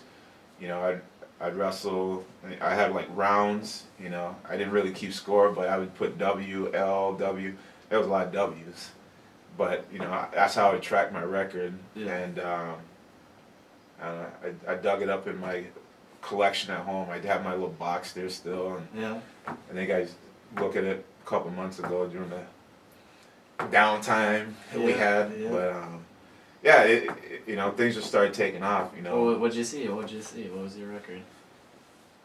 Wow, the actual record, I don't know. I didn't tally them up. But would you see you're looking through your own old things? Just that you kept track of things like that, or what? Yeah, I did. I looked to see what I kept track of. Okay. But it was, right, my coach said, hey, you have to have 100 matches. Well, I think I shouted out, so. You had 15 in one day. That's a good chunk. Correct. So when you think about how long the season is, I wrestled through the summer, right? Mm-hmm. So we're talking about mid-March, April. So that's April, May, June, 3 months. And you get, 12 weeks out of that? And if you wrestle all you had to do is wrestle 10 weeks, 2 weight classes. It's 100 matches. So I know I shouted that. So it wasn't about the record itself. It's just making sure hey, if this man Robert Bundy is right about getting better in 100 matches, I want to make sure I'm tracking him. Yeah. And then now maybe I did get 100 matches, but if I was on the side where I'm losing more, well, how come I'm losing, right? So you give yourself something to evaluate, right? Mm-hmm. Kind of data. Yeah. I had more L's in the beginning. Now I have a lot more W's towards the end. Yeah, you just can't say stuff in the air, right? You gotta have concrete things. Yeah. And you gotta be honest with yourself. Don't be. You can be naive, you want to be better, but how to? This is how you get better. So things just started speeding up from that point. Yeah. I started, hitting the newspaper every once in a while, and my coaches started getting me the recognition, because my work was there. But you gotta remember, we started off with 5 guys, 6 guys, and then my coach would start picking us up, go to the house. He's not here. Nobody answered the door, and then People dropped off like that. For him to you come to our place. My aunt told him, don't you ever knock on this door. See that door? You walk right through. Don't worry about what's going on, or if they see you, they know you're here for me, for Rudolph. So and that's what they call me back in California. So I can tell where you're from. If you're from Montana or What do they Minnesota, call it, Montana versus Minnesota? back there, unless you look at my Facebook page or something, Yeah. then they probably more than likely call me Rudolph. Yeah. You know, like even my old teammates, call me whatever. I don't care. I'll tell you that story, how that transition happened. Anyways, things just started speeding up. I felt the improvement. Like everything he was saying was just almost to the T. It was just more of, getting the time in. I mean, I was going to workouts. I was going to Cerritos College. They had freestyle in the off season. Like for practice, or are you talking about how for practice? You were in college now, okay. No, for practice. Gotcha. Okay, cool. And so I got good competition, I imagine. Exactly, and it wasn't good competition of my peers. It was good competition of college wrestlers or wrestlers that's been around for a while, and I was doing pretty good there, and just feeling like this is it's working out, right?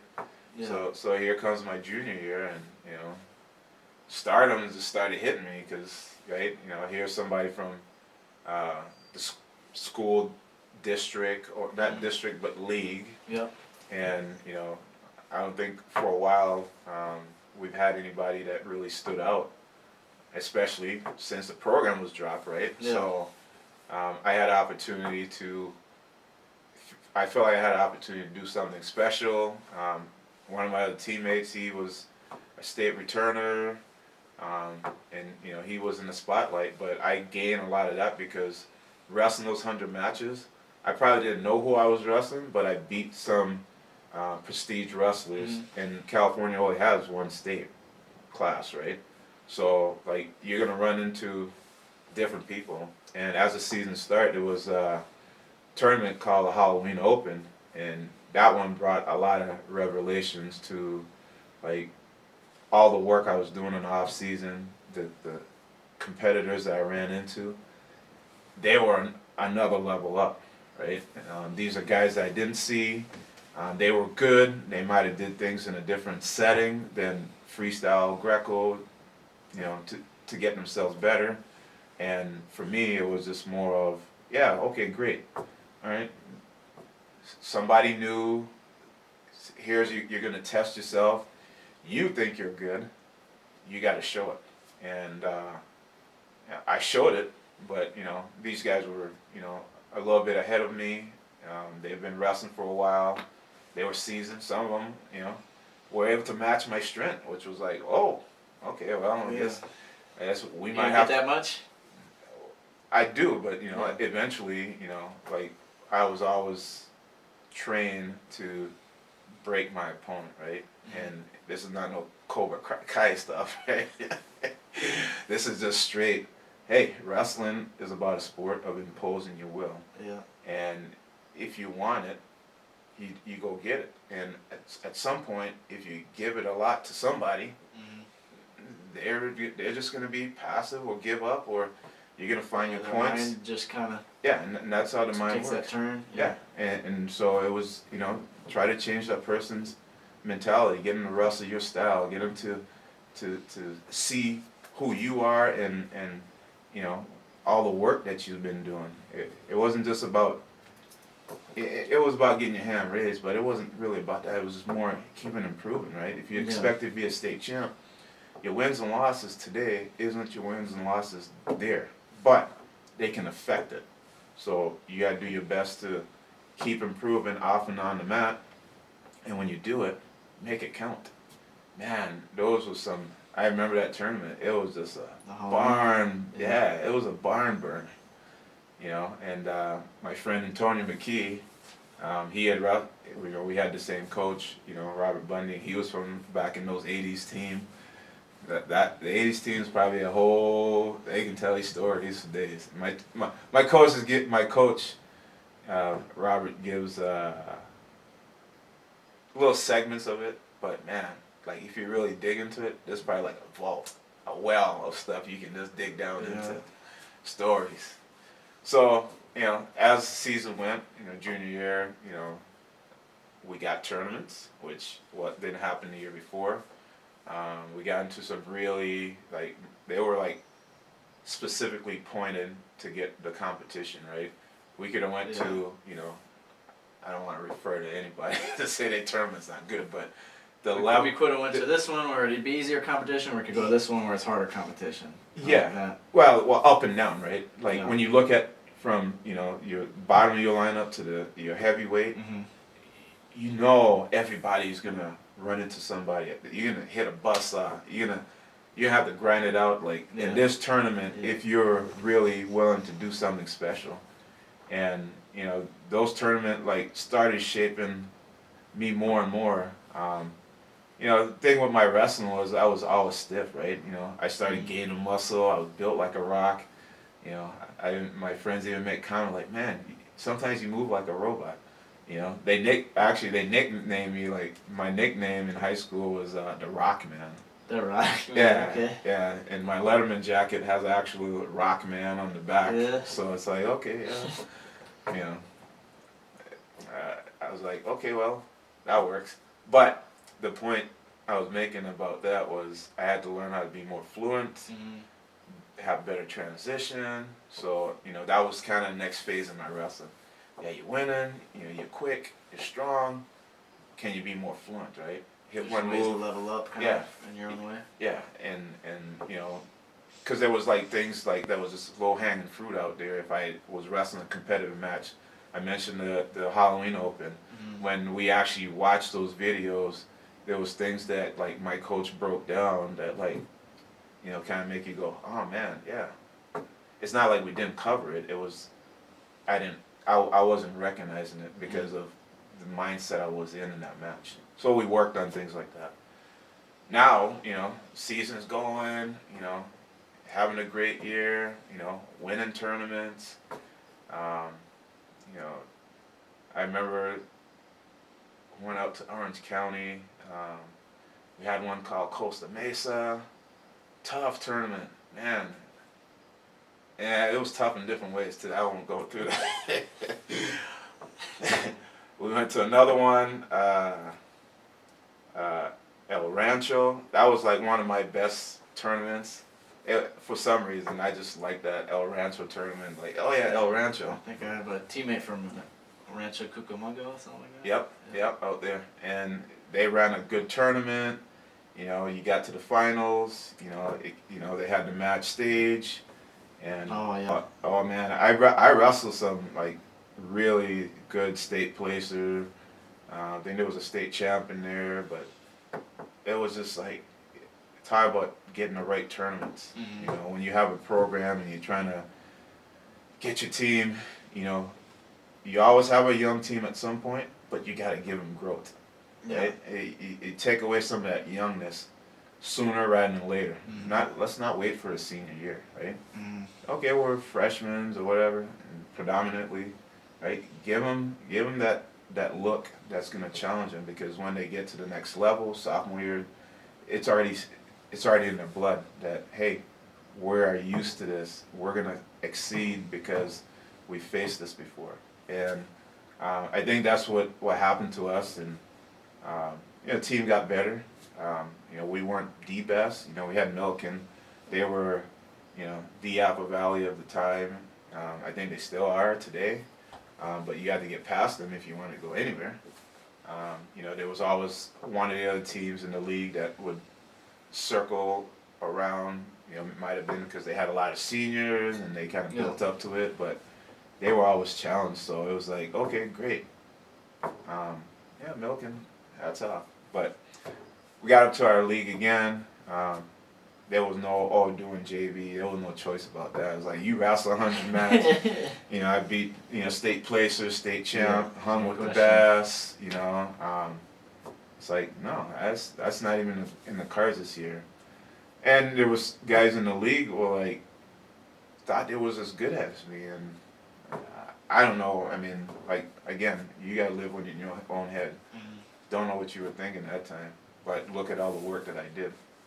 If you did equivalent or more, hats off to you. But I just felt hey, I'm where I needed to be. I just got to make sure I wasn't I wasn't banged up, and I was controlling my destiny as best as I could. Yeah, you were confident because you prepared and put the work in, so that put you in a position where you're like, Yep. I did whatever I could.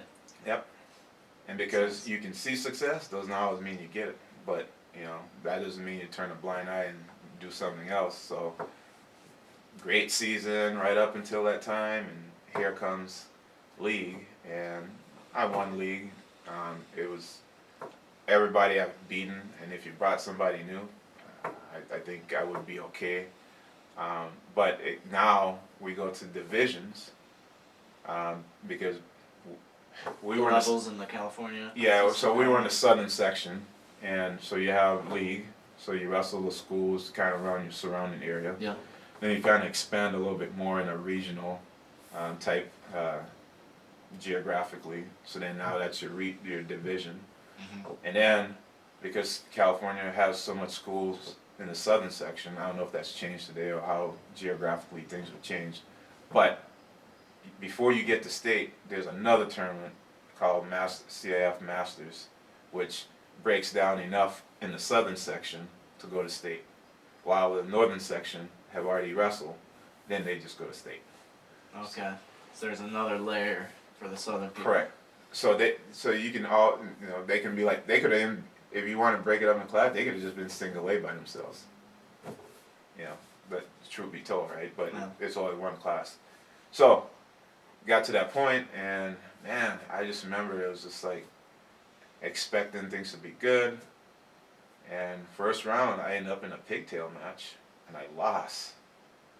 I was like, boom, hit in the face. So I'm done. That year is over. Back to the drawing board. What was that feeling like for putting all that work in and then? Well, it felt like a big step back. Sometimes you ask yourself, why am I doing all these different things? And it really comes down to like, because you don't know, right?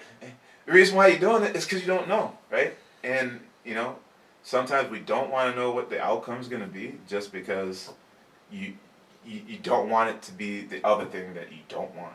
And I just say to myself, like, you just got to go through figuring things out, right? If you don't die from it, if nobody's getting hurt, stay with it, right? Yeah. But, in that moment, I felt like, I let my coach down. We had a good expectation. For me to be a state champ that year was going to be very hard. There was still levels for me to get to. Yeah. And I didn't get to state. I mean, getting to state was probably, for that year, my junior year, was probably like a stretch goal, or at least getting the Masters. That'd have been more, satisfying, but I was out, boom. And I remember, me and my coach in the car, and, he's driving, and he's like, man, I have to show you this. And they had this big article, like me going into the tournament, me doing good, as being one of the prospects to, possibly go to state. And that was short-lived, just in, that round, what I remember about that match was I didn't wrestle the best match that I could. Had I had the mentality that I've been on the state before, or even higher, because in that moment, like, if I had to wrestle that match and it was the Halloween Open or an El Rancho match, I would exceed in that moment.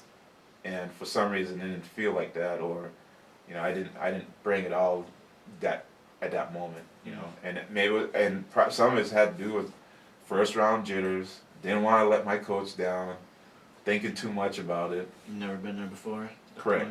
Correct. And like, if you know me, like, I don't want to think about it. Why should I think about it, right? I've prepared. I need to keep preparing and then execute on that, right? Not, oh yeah, what's gonna happen, and no, just wrestle it out, right? You wrestle hard.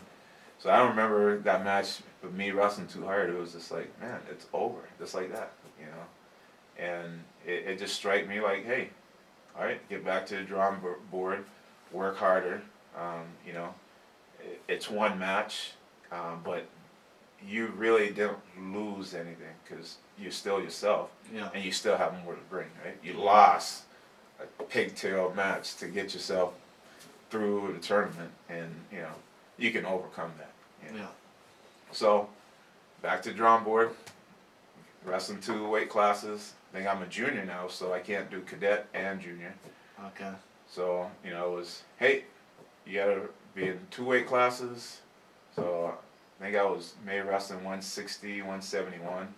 Okay. And technically I was still maybe a 52-pounder. I was probably low 60s maybe. Okay. But to get matches, I had to wrestle anybody, just to, keep learning, right? I had to make up for the years that I didn't wrestle. And I mean, you gotta give credit to the guys that's been wrestling since they were younger and the time that they put in. And I give them a lot of respect. I just needed to do more to kind of get where they're at.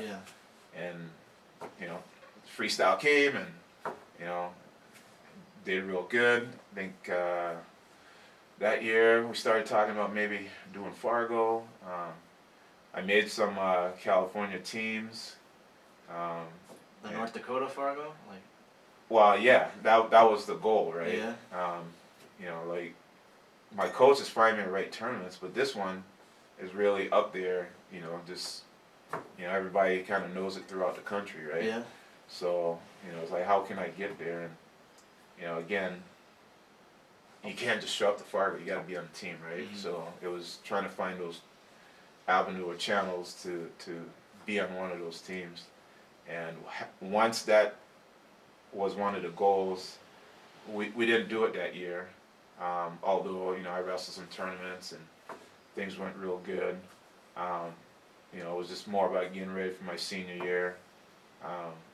This was my my last shot to be a state champion, if it was going to be, right? Your goal, yeah. So got into the season, and we're right back at some of the tournaments that my coach had set up, and then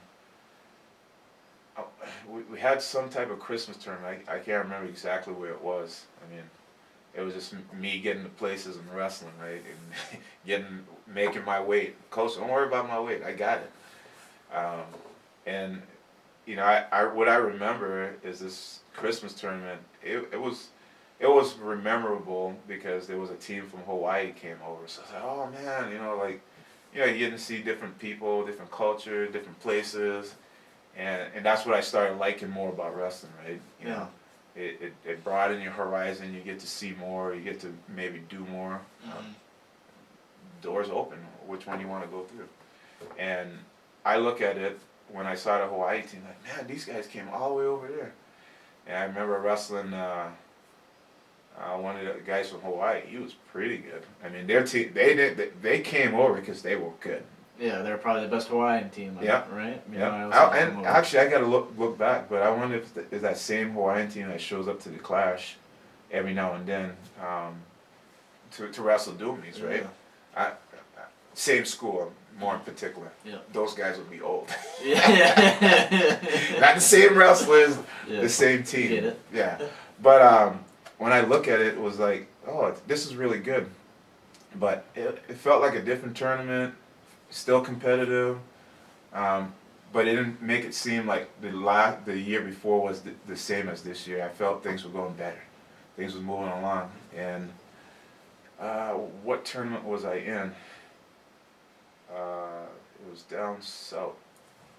If it comes to mind, I'll say it. But this tournament I was in, I wrestled in the off season. Now I'm wrestling it in season with my team and school and everything. And I'm in a good match, barn burner, and I want to say I had a ankle. I was just anchoring, the person's ankle, and I'm just kind of sitting back, right?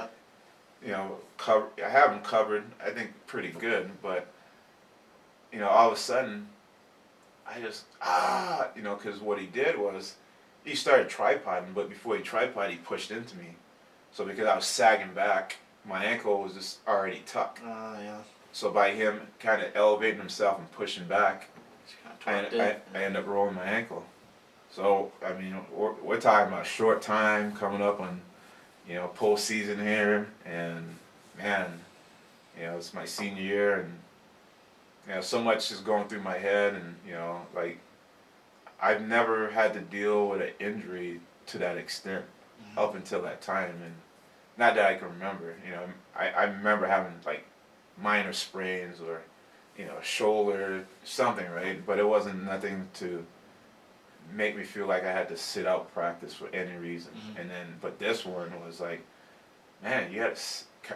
I mean, I practiced, but I didn't practice anybody because the minute you touched my ankle, it was It was one of those.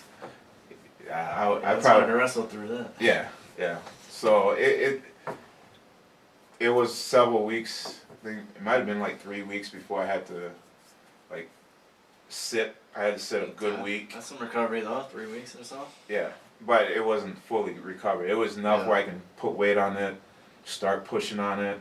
I can easily re-roll it, re-injure it, but good. Taper up good. Yeah, good tape would carry a long way. I sprained my ankle twice. So yeah, and part of it was the fact that when I look back at it, it was like, you gotta remember what your goals are, right? I wasn't dying. I was hurt. And at some point I realized, man, it really hurt more inside than physically. And you gotta get over that psychological piece because, truth be told, if it was for me, and I mean, like, this was like an injury, and I'm like, well, can I? My coach was like, yeah, you're, practicing, until you can get comfortable. You gotta ice it, you gotta treat it still, making sure you're taking care of it. You don't want to aggravate it anymore. But, I made sure I was in the room, when the coaches were showing moves or things were going on. I was watching, learning. Doing what you could do, yeah. And that's about it. And, I started getting back on the mat, started working with my coach a little by little. We would do things just to keep my muscle memory mainly, right? Yeah. That way when I did come back, it didn't feel like, oh, you forgot how to grab a wrist or snap somebody, right? It was more about, just kind of keeping my mindset going while, the healing process to some degree took place. Man, talk about, the whole conversation about making weight. I didn't blow up, but I think just because I wasn't working out as more, it was a little bit harder to come off. Boy, man, it started getting to be like 10, 12, feeling like 20. It wasn't 20. Because I wouldn't want to tell anybody, hey, you got to lose 20 pounds. But, it always felt like a good 10, 12 pounds because I wasn't on the mat. I couldn't get the weight off. Yeah. But, we were working through it. I finally got to that point where, okay, maybe it's getting off a little bit easier, but it wasn't. I used to do things like I would never tell my wrestler to do it. And sometimes I ask the question like, how are you making weight, right? I understand you got it. But I need to know your method of making weight, right? Because, you leave it up to the individual, you probably hear 1,000 stories of making weight. Eating one way or not eating at all or, whatever comes down. And, like my teammates gave me a bad habit of like spitting, right? Oh, yeah. You had to spit. And, I hope our sports have gotten better. And I know it has, but, if you're, still trying to spit and things to make weight, don't go about doing it that way. I mean, I don't feel like it have any effect on my health in any way. Yeah. But I just remember, man, the level of energy it drains you. You spit. Oh man, it was. I would do it differently. And right away when I got into college, or I started wrestling more on a higher level, I just those were like a thing I had to get rid of. I thought it was like elementary, and I was like, oh man, that's elementary. Like if I worked out 2 times a day, I can control my weight. But again, just living with my family, it was we'd have big meals. You know, we didn't know anything about losing weight. Everything was the game. Everything was to eat. There was no diet. You said diet in our house. Everybody's coming up with a knife. Like what? No, there's no diet in here. So, hey, I was probably the only one diet in the house, to be honest. You know, and you know, there's not any, like when I think back about. So when you think back about wrestlers in your family, you probably have a good branch of, say, 10 people maybe within your family may have wrestled. Mine personally? Yeah. Not a whole lot. I mean, my dad. You, your dad, your brother. Yeah, I guess my dad's brothers. It's my uncles. Okay. We're increasing, right? Yeah, we are. Yeah. I don't know. And they could be more, like, yeah. I mean, we're not trying to get to some number, but, yeah. like, up until that time, there was nobody in my immediate family or relative or Say, hey, from an island. This is what you should do? Well, if you say you should do wrestling, it's like a sin, right? Because who wants to lose weight? You know, how's that appealing? Like, you know, have to diet and not eat at a certain time. Like, how are you not going to eat today until weigh-ins? Or, you know, you all can have this little much meal before you can eat. I don't know. That's with the sport. No. But like I said, you know, there's different ways to do it. You know, I always tell people to start, you know, if you know what weight class you're going, start early and start managing it, right? Mm-hmm. And, you know, if you remember Regan Shrimp, you know, like, it's like, dude, you cannot cut weight. And you don't go out in society saying you're cutting weight and don't do it, ever. Manage your weight. So and he was probably younger. I was like, man, he looked at me one day, he's like, yeah, remember, you can't cut weight. You have to manage your weight. I was like, all right, man. Okay, fine. But it's true. I tell people, like, if you want to clean our sport up, you got to use the right language.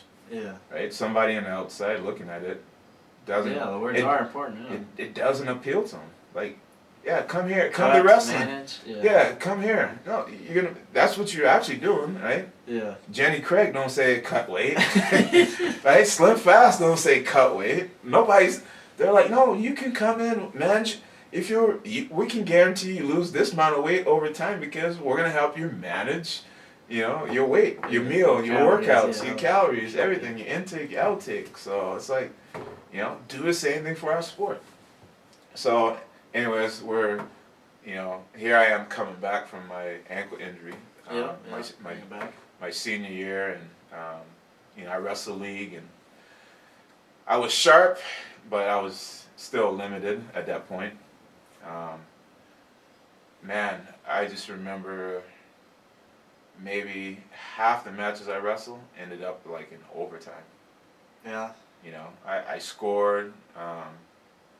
You know, I would say I would have more takedowns. I remember being taken down so much, but every time I let him go, I take you down, I let you go, it's 2-1.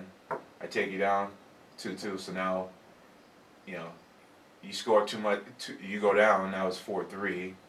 You know, I don't know. Maybe on the edge. I don't remember if I've been called for stalling much, but you know, maybe in one of the matches I did, tied it up, whatever. But you know, it got to a point where like making weight was, you know, a challenge, but I did.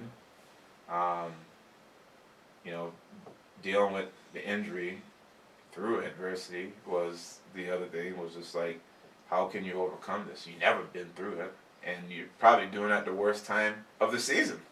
So, you know, that being said, you know, I wrestled through, and then, you know, I talked about my pigtail match of the year before, like, you know, that was like, hey, that wasn't me, you know. So, you know, I blew through league. I got to our CIF division and ended up placing third. Lost a good match there. And third in what? The state or the region? The region. Region. Yep. And then, but I still ended up qualifying. You know. Lord, it wasn't top 2, right? You know, I think it was top 4 or something. Went to state. Okay. Or no, we went to CIF Masters. So you could be wrestling those same guys again within the bracket. Yeah. But But then at state. Yep. So it was funny because now we're at CIF Masters.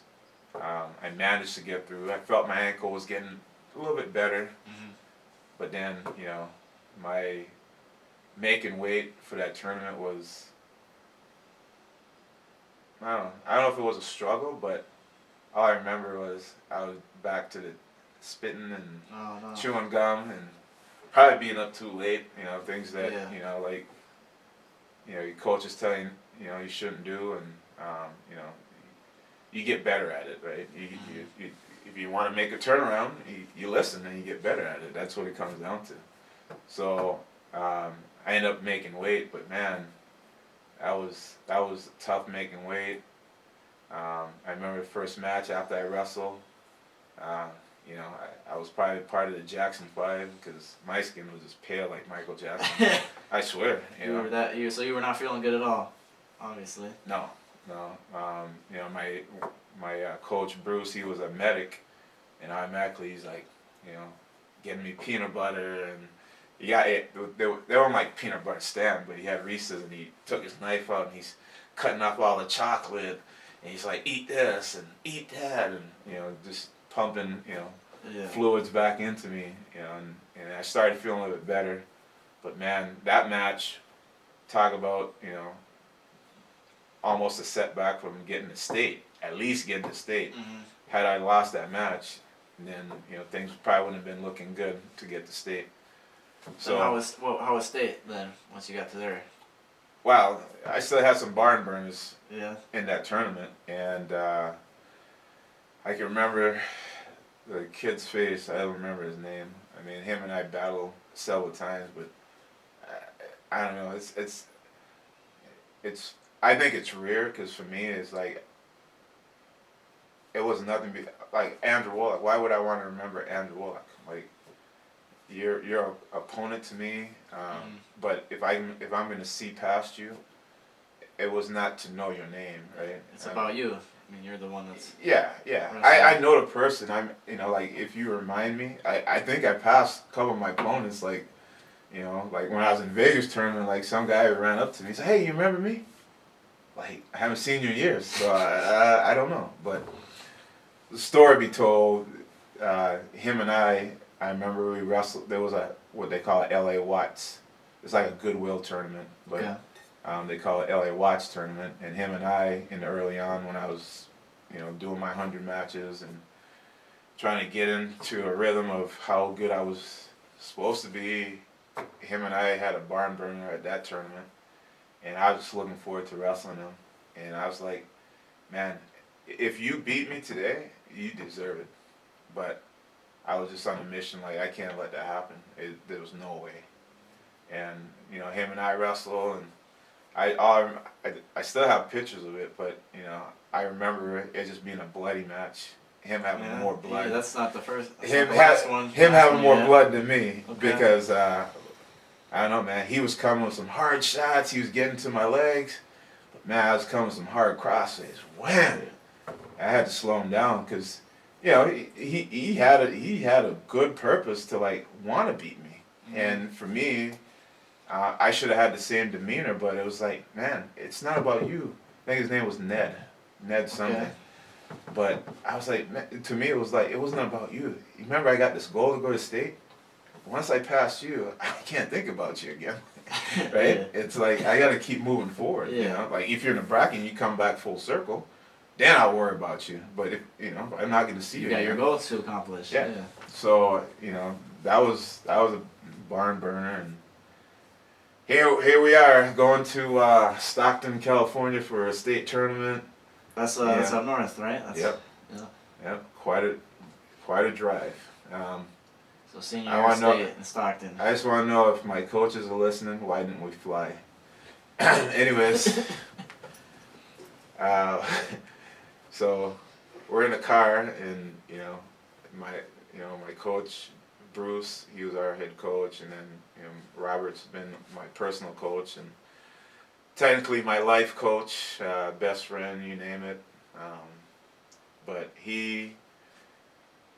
we were all three in the car, and my assistant coach, Robert Maldonado, driving up in a station wagon to Stockton, California.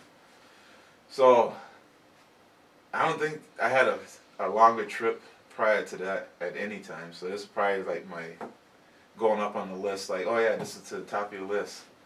So maybe we should have flown. So when we drove up there, I had to make weight. And then on the way up, Bruce, if you think I needed all those Rice Krispies, and not Rice Krispies, what do they call it, rice cakes? Rice cakes, yeah. Oh, rice cakes. I don't know how much calories those things have, but just because they're light doesn't mean they're light. I get up there, I think I was probably, like, that week, I stayed over at my coach's house, and so I can, like, not be at home and have to eat, macaroni or a big meal, or, like, if I don't eat, they think, like, I'm trying to kill myself, right? So, it was like, okay, no, stay, so I stayed with my coach, assistant coach, Maldonado.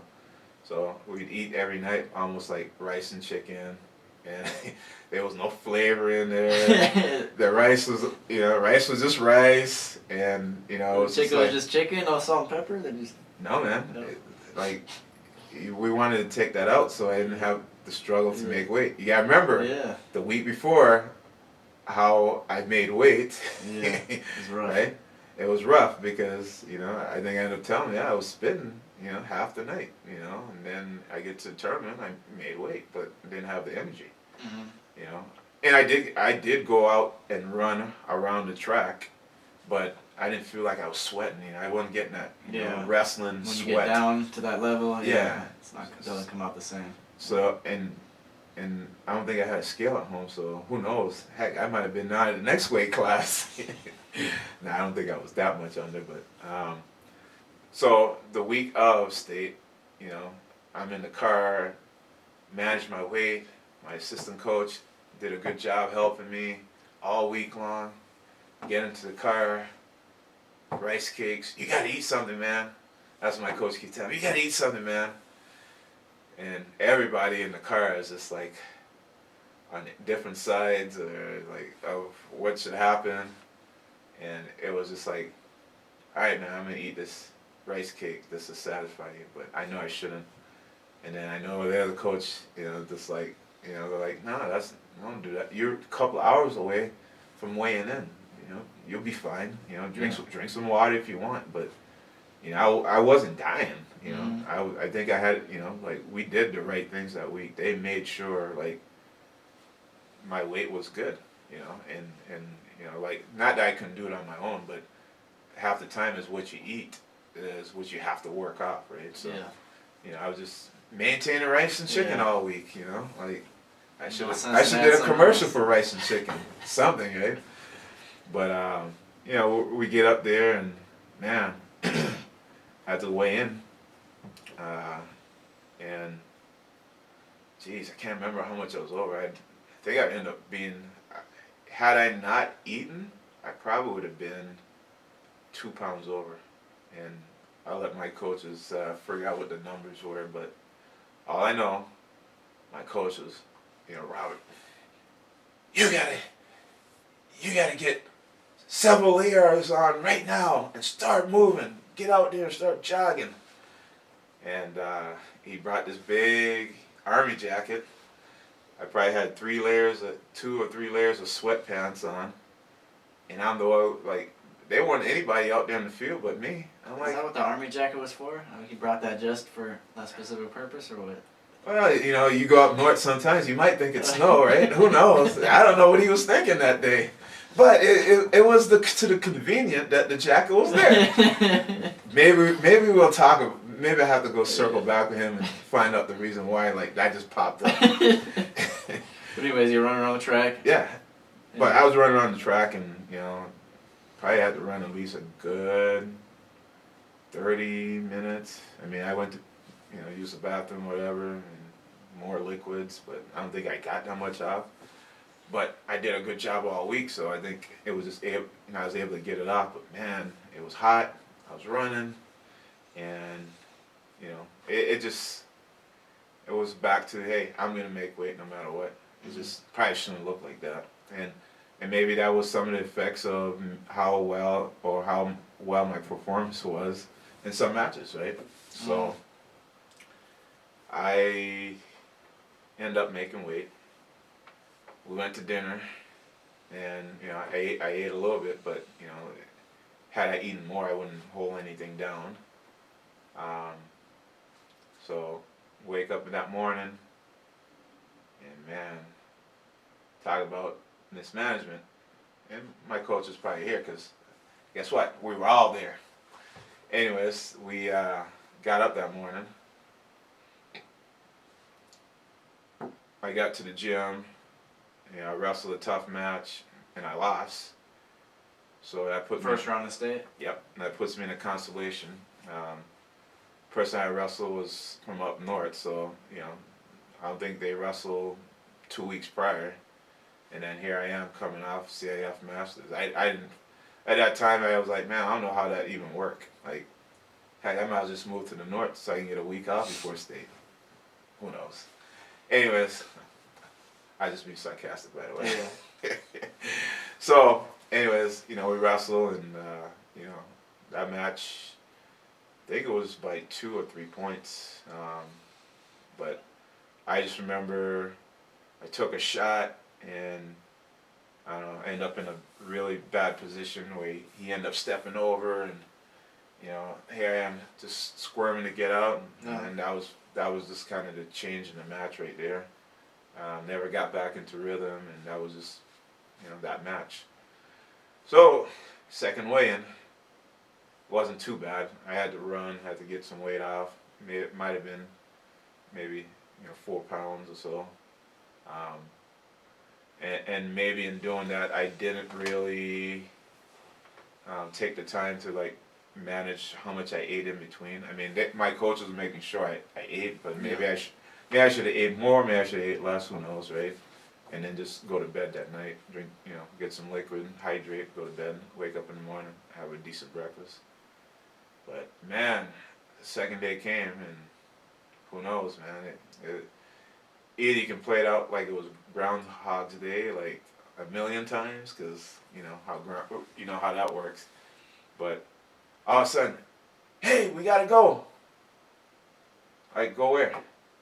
I'm a very hard sleeper, so even up until today, like when I go to a national tournament, a world tournament, I'm up early. I mean, it's just something in me like that will never happen again. So we got up late.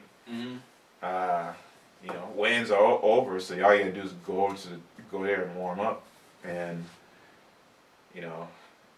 again, checkout's not until when, it's standard, right? Checkout's either at 11 at some place or 12. Yeah. And it doesn't matter what time zone you're in, it's usually the same. So makes sense, yeah. If it's about 8 o'clock in the morning, I think you would drive the wrestler over to the gym, get him ready. But we end up packing the car, getting all the stuff out the hotel. We're already late. And I don't know, if I had to do a McDonald's commercial, I probably would never do one. I like McDonald's today on certain levels, but yeah, some quick for breakfast. Oh yeah, we stopped at McDonald's. Yeah. That was McDonald's. Here's your season riding on McDonald's, and whatever excuse it is, but got McDonald's. Ate the night before, but like I said, I didn't give me enough to have enough energy. So waking up and having a good breakfast would have been important. Yeah. So here I am. Remember, just eating, and I had the biscuit and egg, cheese and egg. I'd been wanting to eat bacon, and I still eat it today. I just don't like the memory. But you eat it and then you try to drink at the same time. Man, that thing gets doughy. And yeah, the biscuit. Oh yeah, that gets doughy real quick, and you need more than liquid to get that thing down. So here I am, we just got to the building. Like I said, just get me to. Heck, I'll wrestle a match without eating. I think I would have been better off doing that and getting a warm up in and just getting some liquids. I think I could have survived that moment. But man, I remember just wrestling. This kid was like really tall, long, just get to. He was just funky, and jeez, get to the gym. Second call, I'm sprinting to my match. Jeez. Kids all warmed up, thinking, "Hey, he's advanced to the next round. You know, he can hydrate a little bit more, eat a little bit more, get ready for the next opponent." And here I am, just not getting in. So they gave me like 5 minutes to get my shoes on. I only had my singlet on, so I'm like Matt said, getting dressed. You know, it's just all hectic, and you know, I get out there, and you know, just things just didn't feel right. You know, didn't wrestle a good match. You know, and hard to in that situation. Yeah, but you know, I still felt that biscuit, like. You know, like it didn't quite make its way down. Trying to breathe, you know, call it what it is, right? Yeah. But you know, like I just chalked it up. You just gotta, you know, be prepared, manage a little bit better, and you know, like you just gotta pivot, right? You know, you woke up late. Guess what? That's it. You learn from it, huh? Now you wake up early, like it's. Oh yeah. I learned from my experiences. So that being said, you know. That kind of wrapped up my high school career. Yeah, then what's next? How did the college go? Cause MSU Northern and all that.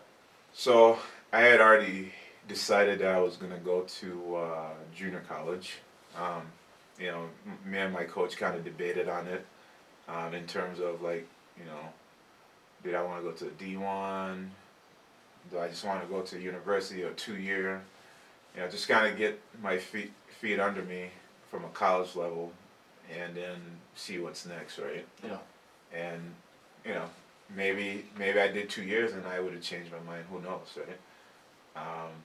We had a couple of my coaches, wrestlers, who also wrestle at Cerritos College, and they did pretty good, but they didn't move on beyond the 2-year. And you know, everybody have their own path on how they want to approach it. You know, you had.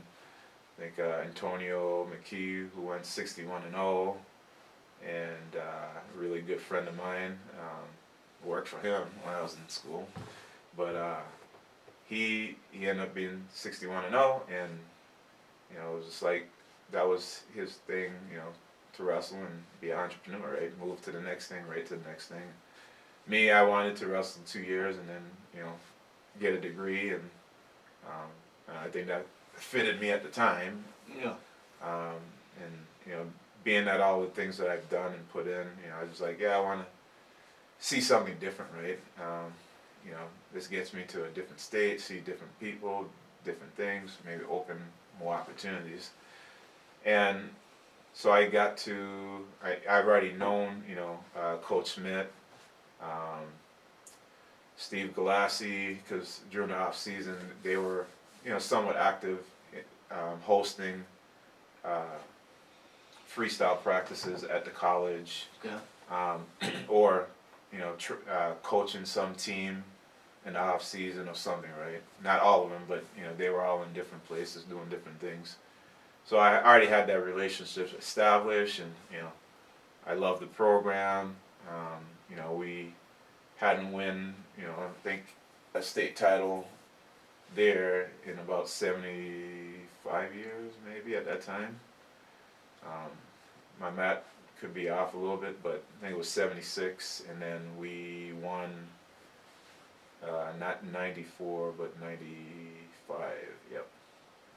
So, story there is, you know, I got there, and you know, I remember one of my teammates. I won't say names, but you know, it'll all come down to know what the situation is. But when I was in high school, I was beating him prior to that, and you know, he was a state champ, and you know, he had all these he was really good in high school. But you know, you got to set yourself apart from where you were and where you're at now, and say, okay, well, are you better or are you two different people? Because I looked at him as the same person, and I think he looked at it as, you're coming up to my level, and I had it on my radar that I was going to be starting. The spot wasn't going to be given to me, but I think I heard grumblings of him just saying that, he's going to be the starter at that spot, and that really didn't affect me anyway. Besides, until the night we stepped on the mat, because I didn't want to be a talker. Right? Like, oh yeah, anything back and forth. It's like, hey man, if you're the guy, you're the guy. You're gonna beat me that night, and maybe you beat me again. But I wasn't looking forward to you beating me, so you might want to change your mind. So we had practices, and we started ramping up, and the season's only like September, December, so we don't go into deep into winter, and it was a good program because I remember how to get there at times. Like I had to get on a bus from Long Beach after I got off school. Yeah. Take the bus to the mall, walk from the mall, and man, it felt like an eternity just to get there. But those sacrifices, paid off, and I felt comfortable, being a part of that team just because, I knew the coach, I knew the wrestlers, and I was already competing with them, in the off season, where we were doing freestyle, so it was like, okay, yeah. Got on the team. We have a inner squad to see like who's going to be the starter. Yeah, like wrestle-offs kind of. Yeah, technically. Yeah. Well, we call it inner squad if you want to stick around after things go down. So, the same person. I think I was wrestling for 150 at that time. Okay. And he's probably more 150. I had to come down, 62 or something. But I maintained my weight. I said I did better, started doing better, just learning from my high school experience and just being new to the sport. And he was, I had to challenge him for the spot because he already been on the team, right? He's a year older than you. Yeah, Gotcha. yeah. He's already been on the team, and he might have even redshirted, so that's even worse. So him and we got up that night, and I felt really, really good. I use the word unstoppable because I knew what he was thinking, and I just shared a story with a few people at times. Like it wasn't about me and him, but that's what he made it, right? And the story is, I think I wrestled him real tough that night. There wasn't an inch I was going to give him, right? Because one, I had my goal to make the team, but also I knew how bad you wanted to beat me, and you weren't even beating me in practice. I believe you weren't even taking me down, and maybe he can debate about it now, because we can still go at it if you're ready. Anyways, him and I wrestle, and I just remember he shoot, you're gonna pay. When I shoot, I'm gonna get in and finish. That was just the whole mentality. There was nothing in between. Oh yeah, I'm gonna ride you and turn you. No, it was like, oh, we can grind this out like men, and this is where it's gonna start and end. So lo and behold, only thing that's the last time I seen him. I think. Who won? Huh? You beat him? Yeah, I beat him. Yeah. Yeah. Then what happened? I think he went to his locker and cleaned out his locker, and he was done. Yeah. He wasn't at practice. He wasn't a part of the team after that. You just right? took it personal, or you got wrapped up in the. Probably. Wasn't used to losing, and. Well, you weren't things. Well, I remember I was beating him. Yeah. I was beating him before that point. So, like, to me, it was like, what changed? Like, did I show some weakness, or did I show you something that you can get, that you can beat me with? If so, like, you have to expect that you're not going to earn it, right? Because if you think you're just going to get it, you have to earn it. Yeah. And he just felt like he was just going to take it, and it was all his. And I just, like, I can't let that happen, I want to be a part of this team. I want to start. I want to make sure, my goals are set. And in order for me to achieve it, I got to get to this spot. And, this wrestle-off may, pivot that. Yeah, that's a great thing about wrestling is it's all about merit. It's one man versus another man. Like, yeah, Yeah, and any day, like. Yeah, well, you know, the good thing about it is, like, I'm glad, like, the coaches weren't, like, trying to protect him, nor were they trying to protect me. They wanted to know who are their best guys, who's ready to put it on the line every single time, and that's going to be consistent. And I just felt that was me. You're going to get that out of me every single time. You know, don't expect me to have an easy practice. They're going to be hard, and if they're not hard, I'll find extra things to do. So I maintained that level. And that's what it really came down to. But the season went along, you know, I was winning my tournaments. You know, we got to regions, and there was a guy that we ended up wrestling the final. I'm not going to say names, but I beat him the week before, you know. I think I handled him pretty well.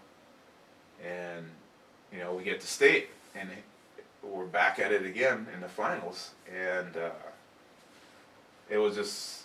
JUCO state, so it's a little different. Yep, JUCO state. There's usually up to maybe 30 teams or so around that, and we all kind of wrestle within each, you know, within the state. You know, we don't go out of state. It's big enough on its own. And then there was Lassen, which was the only designated JUCO that goes to, you know, out of state nationals and, you know, different places. So one junior college that was designated to be able to travel? Yep. So how does that work?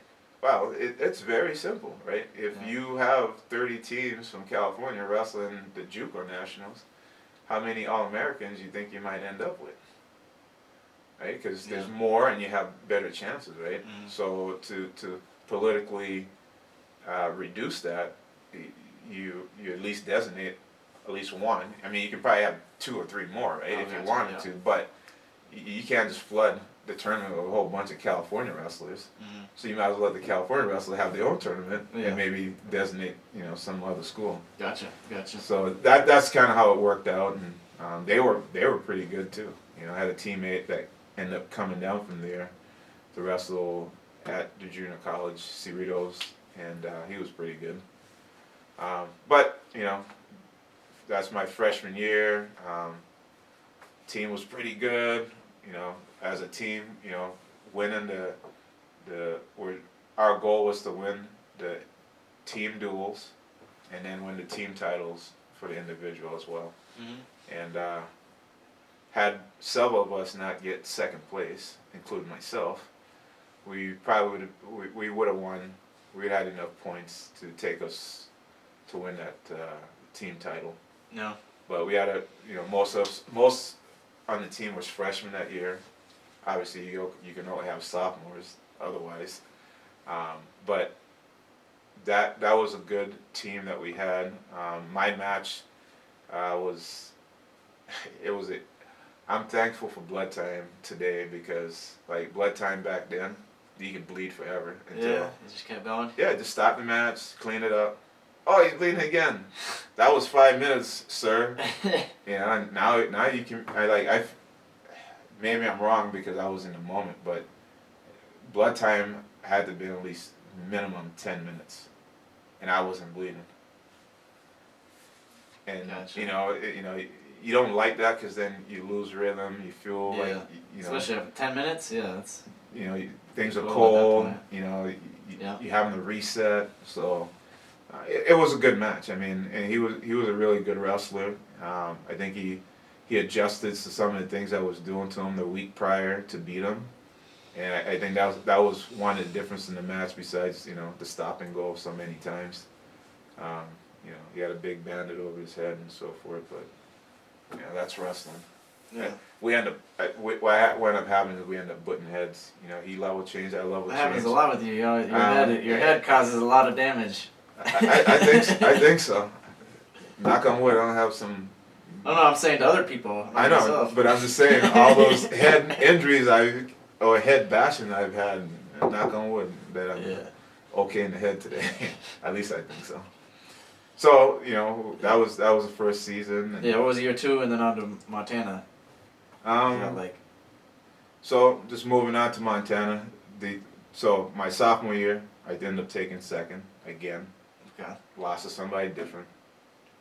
It wasn't blood time or anything to that degree, but it was a good match.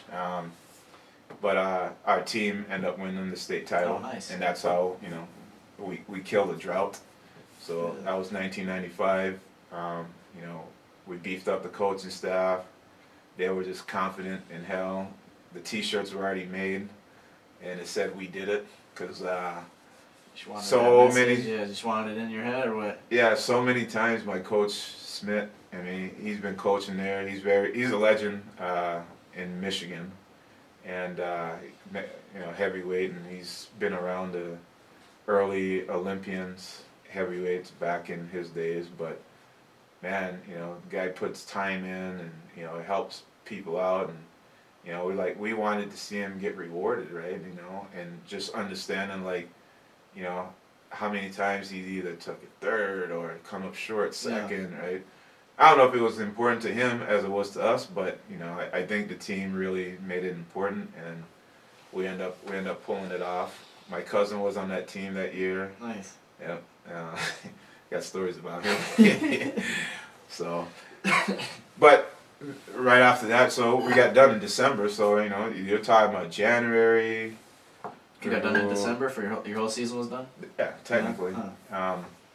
And had to finish up school. Figure out what classes we're going to transfer, those different things. And what happened? We had a banquet, and this is just a little highlight, but we had what we call a Pigs Award. Literally like a little award, and there's a pig on there. Okay. And it's for who gained the most weight from their weight class. Until the banquet. Yep. Okay. So you gotta weigh in at the banquet. Yeah. You can even eat all day if you want to. Yeah. It's how much weight from your weight class. It doesn't matter what it's your weight class that you actually wrestle to the banquet. So if you were eating all day just to win that award, great. You're a Piggy Award winner. Yep. So I won it. I won it one year. Like the first year, I was like, oh, wish if I had known, I would have won it. But I think I won it for my weight class. I weighed in at 185, and I had wrestled 150. That's a lot of weight in a short amount of time. Yeah, but on a regular base, I'm half that weight, right? Yeah. And then, you eat regularly, and then you come to the banquet, and you eat, and then you weigh in. So I probably made up, a good extra 6 pounds, right? But that's probably like 10 pounds of real pounds at least, so. Yeah, for sure, Yeah. So I was like, oh yeah, I won the Pigs Award. Do you still have it? Is it up on your wall or something? I don't know. Like all my some of my high school trophies, my aunt still have, so it could be there. I don't know. Huh. But that was one of the prestige ones that I liked that year. It was funny. And then after that, now we're into the recruiting process. Like, where are you gonna go? What are you gonna do? And man, I like hearing grumbles like all my other teammates are getting recruited. So I'm like scratching my head. I didn't understand this. Again, didn't have a mentor to show me the way. And me and my coach, we were talking on and off, but we weren't talking about recruiting. We were like, at least for me, I was like waiting for a phone call. It's like, oh, you gotta apply. You want to go someplace and apply yourself, or let somebody know. Yeah. But at least what was happening is I had teammates. I went to San Francisco State. Greg Jackson was good. He was I think he ended up being a national champ there. Mario Moreno, he was good too. And just a whole bunch of guys. A lot of guys from your teams. A lot of guys from your team went places. But it was Division II, and I'm like, well, how come these guys? And then I won't name names, but somebody on the team I heard they were born, and it sounded like they were getting a scholarship. I'm like, how was that? He wasn't on the team. He was part of the team, but he didn't wrestle. Yeah. Huh. So I was like, okay, well, fine. So I was like, where am I in the recruiting process? Yeah. And then I started making a phone call to my coach Smith, and I was like, hey, and I think he was taken back because the fact that I wanted to go on, right? And we didn't like talk about it every day, and I mean, the guy has a whole bunch of stuff going on, right? Yeah. So it was probably my discipline for me to go remind him or tell him or say, hey, at some point if somebody calls, I'm interested, or give me some suggestions on what I should do, and that never occurred. So I'm not gonna give him a full out, but Yeah. it was like July, and like finally, like when I said something, me and my high school coach Robert was having a conversation, and I was like, man, I don't know what's happening. I was like, I haven't been recruited, or nobody's approached me. Like, I was one of the good guys on the team, right? I wasn't the best, but like, you can count on me. Yeah, something should happen. You should count on me, right? At least Yeah. give me a look, right? Yeah. So then he started looking into it, and he then came in my college coach, Coach Smith, ended up talking or whatever, and it was a reflection of a past wrestler that didn't want to go on to a 4-year that got blanketed on me. So I kind of fell into that category by default. And How does that? Is it just by association somehow you were? No, well, we had the same coach, right? Oh, gotcha. So like, same coach, same wrestler, and there's probably at least 3 other I can probably name, right, that kind of was in that category, Mm-hmm. but I think I just got moved there automatically, right, just because I was wrestling for my coach Robert. So Gotcha. until we said something, it was known that no, that's not the case, and so then, got to Cal State Fullerton was one I was looking at. Fresno State, I remember the coach calling me at that time, and we had probably a 5-minute, if that, conversation, but it was nothing about what do you want to do in school, what are you looking for. So I was, like, yeah. Just didn't get a good feeling. Well, I had no expectation to know what my tuitions and stuff was going to be had I go to, Fresno State, excuse me, and going to Fresno State, I would be leaving now, right? I'm actually leaving my home, right? Yeah. Junior college, I kind of still lived at home. You were living with your aunts? Yeah. And cousins? So it was like, okay, well, but now, I had to put my big boy pants and figure out how to, pay rent and, where I'm going to live and who I'm going to live with, if that, and, these things started coming. Is that something that you wanted, or did you always kind of like the comfort of just being by the people that you were familiar with and that you loved? And yes and no, right? Yeah. I mean, sometimes it's time to move on, and, it got to that point, like, in order to get somewhere, I had to move on, right? Mm-hmm. And, when they sent me a scholarship, I was, like, happy, like, oh, but I didn't know if it was enough, and I, like, it'd be easy to Google, and, I mean, I didn't want to call the coach back. You don't know what you don't know, I mean. Yeah, but I didn't want to call the coach back and, like, is this enough money for me to do, what I mean? Or I was looking for a campus visit at least, Yeah. I mean, hey man, you could come on your own, right? Something, Yeah. You should come check out the campus. But, as I was doing, the recruiting process, San Francisco State, I had a real good talk with the coach there. All my teammates were there, and, the only stipulation was he didn't have any money. So I'd have to walk on the team, and, maybe something would surface. So, I mean, but then, I was like, San Francisco, my teammates, I was like, man, I know them guys are probably gonna party it up. Yeah. So I was like, love them to death, but, I was like, no, I don't want to feel like I needed to change or adapt to, I won't call it their ways, right? But, like, my focus was to get education. Yeah. And just follow a path that, seems fit for me, right? Mm. And Makes sense. it would have been great because it would have been fun, right? And I could have still, hang out with them and still do my thing, but, it was just like, well, there was no money there, and, how was I going to pay for school, and, all these different things. Just didn't fit. So, Northern Montana State, Northern called, and David Ray, we tease him every time about his scratchy voice.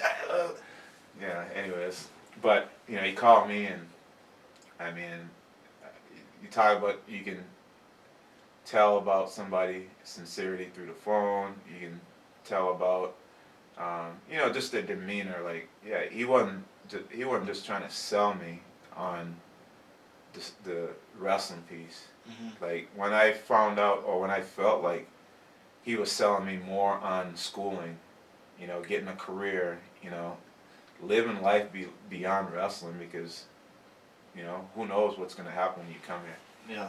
Various things can happen. And, he's not promised me anything, but the thing that he did say is like, yeah, you come here, you will get an education. That is up to you. I was like, sweet. That's what I wanted. That's all I wanted. And had this other schools call, money or no money, had you said that, it would have been like easy deal breaker for me to just go and be a part of your program. But I wanted to know, like, I would have that support, and I felt that, and he showed it along the way when I got there, right? So my recruiting trip, man, got called up. I mean, that had to been a longer bus ride than to Stockton. It was, cause I went to Chico, California, Okay. and met up with one of the wrestlers who were getting recruited with his dad at the time, and I had no clue who these people were. I mean, I had like strangers picking me up and taking me to their house, like David Ray is telling me, yeah, just once you get there, they'll find you, they'll take you. I'm like, dude, what world do you live in? You're in a naive world. Somebody picked me up. I don't know where I'm gonna be. Yeah. So, I rode the Greyhound all day. Got up there. It was like late at night, probably 10. It was just dark, and went up to these two guys and hey, Rudolph, come here, and I'm like, okay. So I jumped in some Bronco, and they bring me into the house. You need anything to eat? I'm like, oh, no, I'm good. Oh, we're gonna be up early in the morning, so we're gonna hit the hay. I'm like, okay. So I mean, I saw these guys for a little bit of a second. I mean, had something happened to me in my sleep, or who knows, right? I don't even know how to describe them. You know what I mean? So I had faith in what the whole process was, and just like, hey man, if I'm in the right place, I'm in the right place. And woke up that morning, we jumped in the Bronco, and we headed up, taking the scenic route to Havre, Montana. And man, that was a long trip. Felt like it must have been like 20-something hours just to get there. And we drove, and we drove, and we drove. And when it got daylight, oh man, it was, are we here yet? So we're coming, they call it High Line. And I think you got maybe a relative or something, family. I remember talking to your dad at one point. North Dakota, not Montana though. But he knows the High Line for some reason. Okay. Like somebody out there he knows. Yeah, he lived in Washington and stuff. So okay, yeah, so he must have drove that. There, yeah. So, here I am, like driving, just hoping like we're there. We stop, and you get to a town, so you gotta drive, whatever, 20, 25 miles farther through the town. So you're thinking, man, this might be it.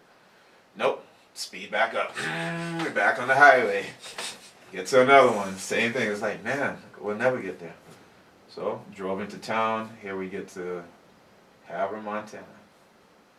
So, on my recruiting trip, before I left, and before itineraries got, set up, I told my aunt, I said, I'm going to Montana. We didn't know what Montana was. I didn't know what Montana was. Right? And you just talk about going through school and paying attention to like maps and stuff. Yeah. But your perspective still is. We know it was we knew it was someplace on the planet. That's good, right? So what ended up happening, what I told her, and it was like, like geographically, like, where is it? I mean, it's not like we're pulling stuff up on our phone right away. Like, you got a map? Let's see where it's at. You got a globe in the house that you can show me where, Montana is from California. So, that was a story within itself. I was like, no, I don't know. There's a little bit more details to that. But anyways, so, here we are driving, and we hit the edge of Havre, Montana. we started driving through, and we're up on this hill, like when you start coming from the west and you're headed east, and you can see the end of the town. And you can see the start and the end from one spot. Well, you knew where you start, and Yeah. you're only in probably half a mile, and then you can see the end when you look. And like this is not it. Like the expression was like, no, we're not here yet. Like we were hoping to get there, and all of a sudden we're there, and we're like, no, this can't be it. And it was a good place to be. It's right for you. Yeah. It's people treat you right. I told people, I said if I had to do it again, I'd do it many times over.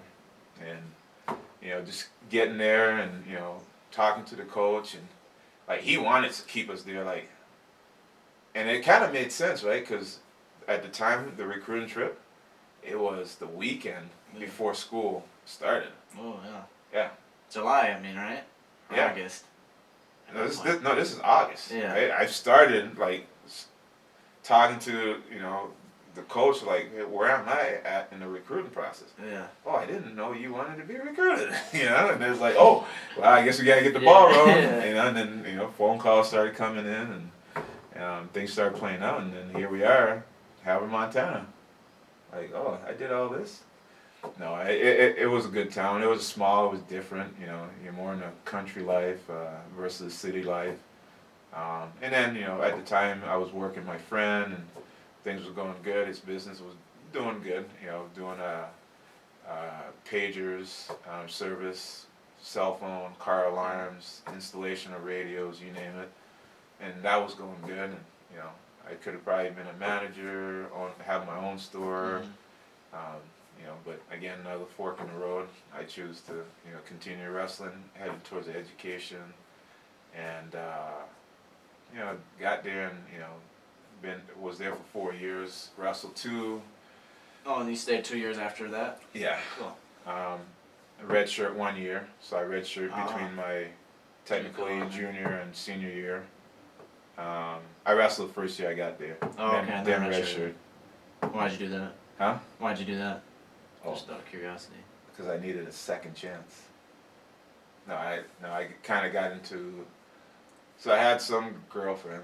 Okay. And we didn't see eye to eye, and then turmoil, and like felt like my world turned upside down for whatever reason, and it was just like, well, I guess like still gotta take care of business, right? And, this is like, again, you guys soul search, look within yourself, right? It's what's on the outside might hurt you or might make you feel uncomfortable, but search within and kind of get back to even if you have to reset. But it was just that, and I kind of got off track with my classes, and then it took you longer to graduate and everything. Well, no, it was just one or two classes plaguing me.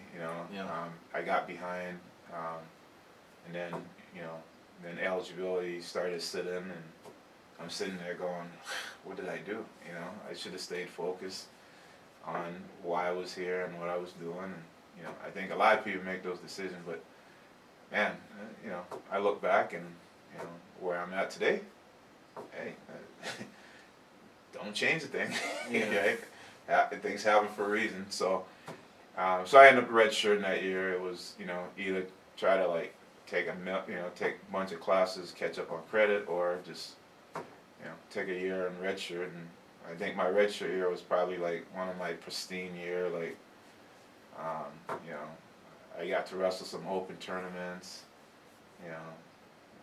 I could have beat the starter.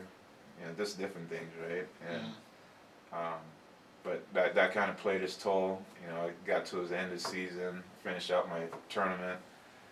Had a great off season. I wrestled in the University Nationals. That was a little highlight of that year. I had 86. This bracket I can remember, but I had 86 guys in my bracket. That's a bracket right there. I'm like looking at this thing like, man, this is. I don't know how this is gonna work out. So that would have been 98. Okay. Yeah, it had to have been 98 because I was there 96, 97, 97, 98 is when I redshirted, because then I finished 98, 99. So, let that be told, I'm in this tournament, and man, I'm excited. Love freestyle. And I love Greco too. But, I'm in this tournament, and like 86 guys, right? And then here again, you got to set a goal for yourself. Like, just try to win it, right? If you win it, you might step down to the next. It's not like 6 matches, 7 matches, right? If you win every match. Yeah, but they were like. You're a 15 match in a day guy, right? In the past, so. Yeah, but there was some politics I was dealing with there too. Gotcha. Politics of, like we had some, Division I wrestlers, that had stardom. I won't say where they're from, maybe Iowa. And, I was in the match, and I'm like, man, I can't even get a call. Even if I wasn't wrestling this match, I wouldn't even get a call.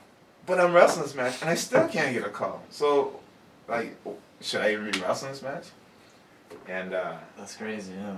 Jeez. And it was T.J. Williams I was wrestling, and that was a good match. He was really good. Everybody knows who he was at the time, and his brother was Joe Williams. Joe was in the corner, and the ref just jumped into celebrity stardom mode. I'm like, man, you can just see the points like going his way. Out of bounds passivity. I'm like, what? I'm trying to wrestle here just like he is. Anyways, it was a really good tournament. I had guys like Chris Bowman there, who was Seth Gross's coach. Yeah, that's rings a bell. Man, just like talk about the cream of the crop. I mean, like for me I ended up placing 6, but for me to place 6 was like, I was happy. So that's All-American kind of? Yeah, Nice. All-American in that tournament. But, like, you want to win tournaments, but also you want to make sure you have good performance. And I was really settled with my performance. And in that tournament, too, would have been another pivotal moment, right? Because I'm getting ready to wrestle this match. The Marine coach at the time, his name is Jay Antonelli. Okay. I still see him every once in a while at the national tournament. Try to remind him of that little story that when he was trying to recruit me. But, I'm getting ready to wrestle his brother, and here his brother, he said it was good, and, he's like pumping him up. And he's telling me that right before the match. I don't know, that was a little psychological thing. And I'm like, man, I'm on a roll. I just got done wrestling TJ. I could have been in that match. Things could have maybe went my way, and just kind of leave it where it's at. Now I'm moving on to the next match. And, I get in, and I remember him shooting a single on me. I hit a hard sprawl, boom! Slapped on a 3/4 on him, boom, put him right to his back. Stepped over, pinned. And I'm like, hey, your brother wasn't tough. If I pinned him, I was considering myself more of a takedown artist. I probably could have worked more on pinning, but that's where my strength was, right? Mm-hmm. And then for me to come up against your brother and you tell me that he was really good and I pinned him, okay. Well, Not more of a takedown guy? Yeah. I guess I passed up like 10 takedowns to pin that tough guy. Anyways, no, but that was good stuff. And then he tried recruiting me and. To go to the Marines or what? Yep, and I still had one more year at Northern, my senior year, and it was just, luck of the draw that he ended up getting my other teammate. Kind of wanted to be in everything, that I was in, and hook, line, and sinker for him, buddy. But he ended up getting discharged or whatever, and long story. But I continued my senior year. My senior year, I just, had a good year, try to stay injury free. We would go to the Cliff Keen tournament in Las Vegas, get to compete against the other division. We would go to the national duels, which have all the division in there. That year, that's gotta be good competition there, huh? Yeah, and I think that year everybody was in one division. It wasn't like, I think today they have, Division 1, Division 2, Division 3, and NAIA or whatever division. Yeah. It wasn't like that. Everybody was wrestling everybody. So you get the best of the best, right? Yeah. or get that good And I had a competition. teammate, Brock Lesnar was wrestling back then, but I had a teammate, Turk Lords. He was more of a 97 pounder, but man, he was strong and could wrestle any heavyweight. And we were hoping, like, man, if our team did real good and we match up against Minnesota that year, Yeah. that we wrestle Minnesota and, you know, just to see Turk and Brock wrestle. We just. Would have been fun, huh? Oh yeah. Where we win and one got to a certain point where we actually matched with them in the consolation, or if it was we were that good to you know get that far. We just wanted to see that matchup. But at that duel the night before, we're in Iowa, Hawkeyes. Okay. And we're in the stadium. So you know my coach David Ray was always a Hawkeye fan. And so we had to do stuff that the Hawkeyes did the night before. We were running stadiums the night before. The night before? Yeah, we're like, what are you doing? He's just living out of the fantasy or something? Or? You gotta be tough. Yeah, I mean, that's... Okay. Okay, coach. Like, we came out, and when we started watching, like, our lightweights not, like, battle. Like they weren't even battling, you know. Like guys were shooting on them, they would like jump out of bounds. So psychological, we're like, what the hell's going on? We're like looking at each other, like trying to find our self-identity that we lost overnight. Because our team had a good expectation, you know, to win a dual meet, was in the championship or early in the championship maybe, or in the consolation, you know, in a wrestle back or something, but.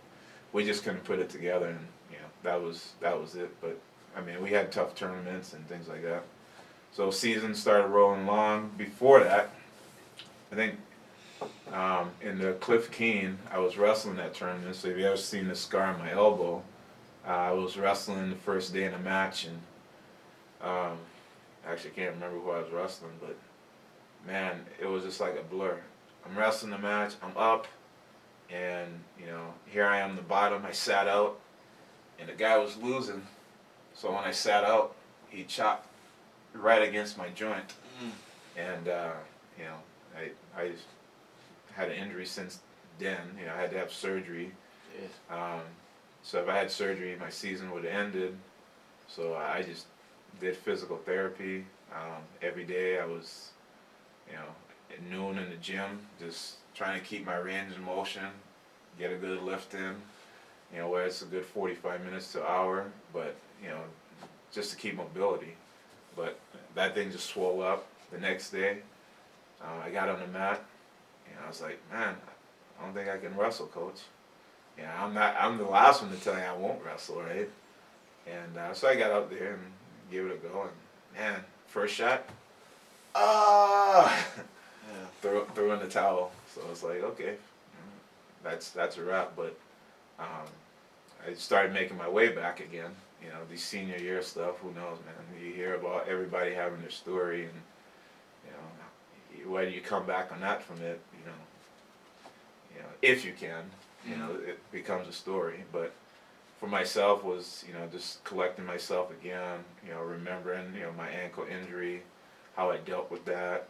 This was a little bit different, but you know, all of a sudden it was just, you know, how quick can I get back, and you know, how can I get myself ready, and I did that. You know, I was able to wrestle some dual meets, get to regionals, win regionals, and then I got to nationals, and you know, I was the guy to beat, but you know, guys transfer late in the season, you know, from junior college, or some might even come from a D2 or D1 at times, right? Which is, you know, might be rare, but that stuff do happen. And what ended up happening was the guy I was wrestling in the semis, I could take him down left and right. I mean, I could beat him on my feet all day long. But I'm like, man, for some reason it didn't feel right. Like he was making way too easy. So here I am, like end of the period, which, you know, I'm like, yeah, you know, just thinking, yeah, just get to second period, and then next thing you know, he hit a Peterson on me. Now I'm like, thinking I'm up like 5, now, just with that, it's almost tight score. Mm. And, you know, so then, you know, even taking him down, letting him go even more times, I can get ahead enough to win the match. I needed more time. Yeah. More than anything, so he ended up being in the finals, and you know, I think his style fits the other guy's style, and he ended up winning it. So I was end up 4th twice, you know. So, you know, trying to overcome adversity at times, and you know, not reflect on the past, but you know, look ahead and and correct things from the past. Yeah, learn from it and then move on. Yeah.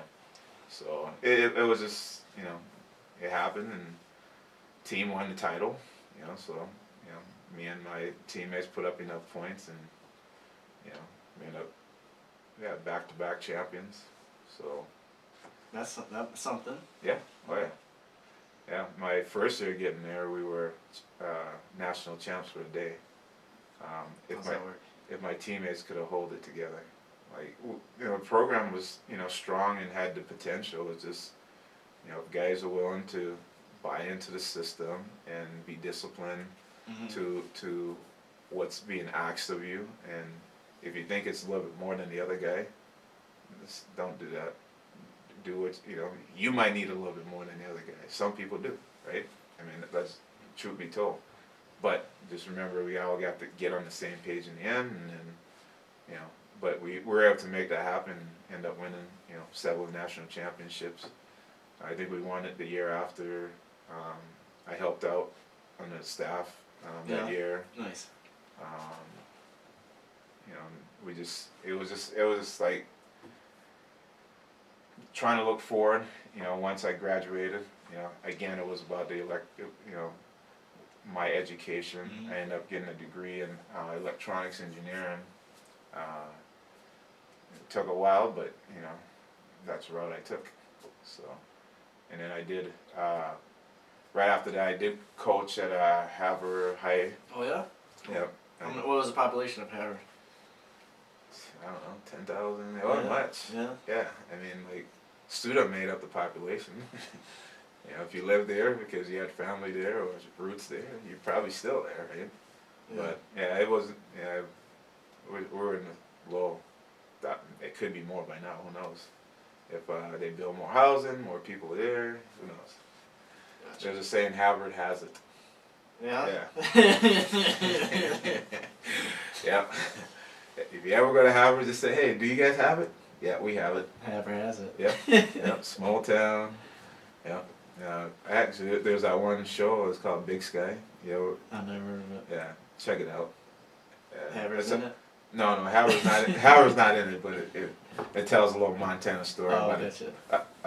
It's a bigger town of Montana, but Yeah. it's still a town of Montana. Oh, okay.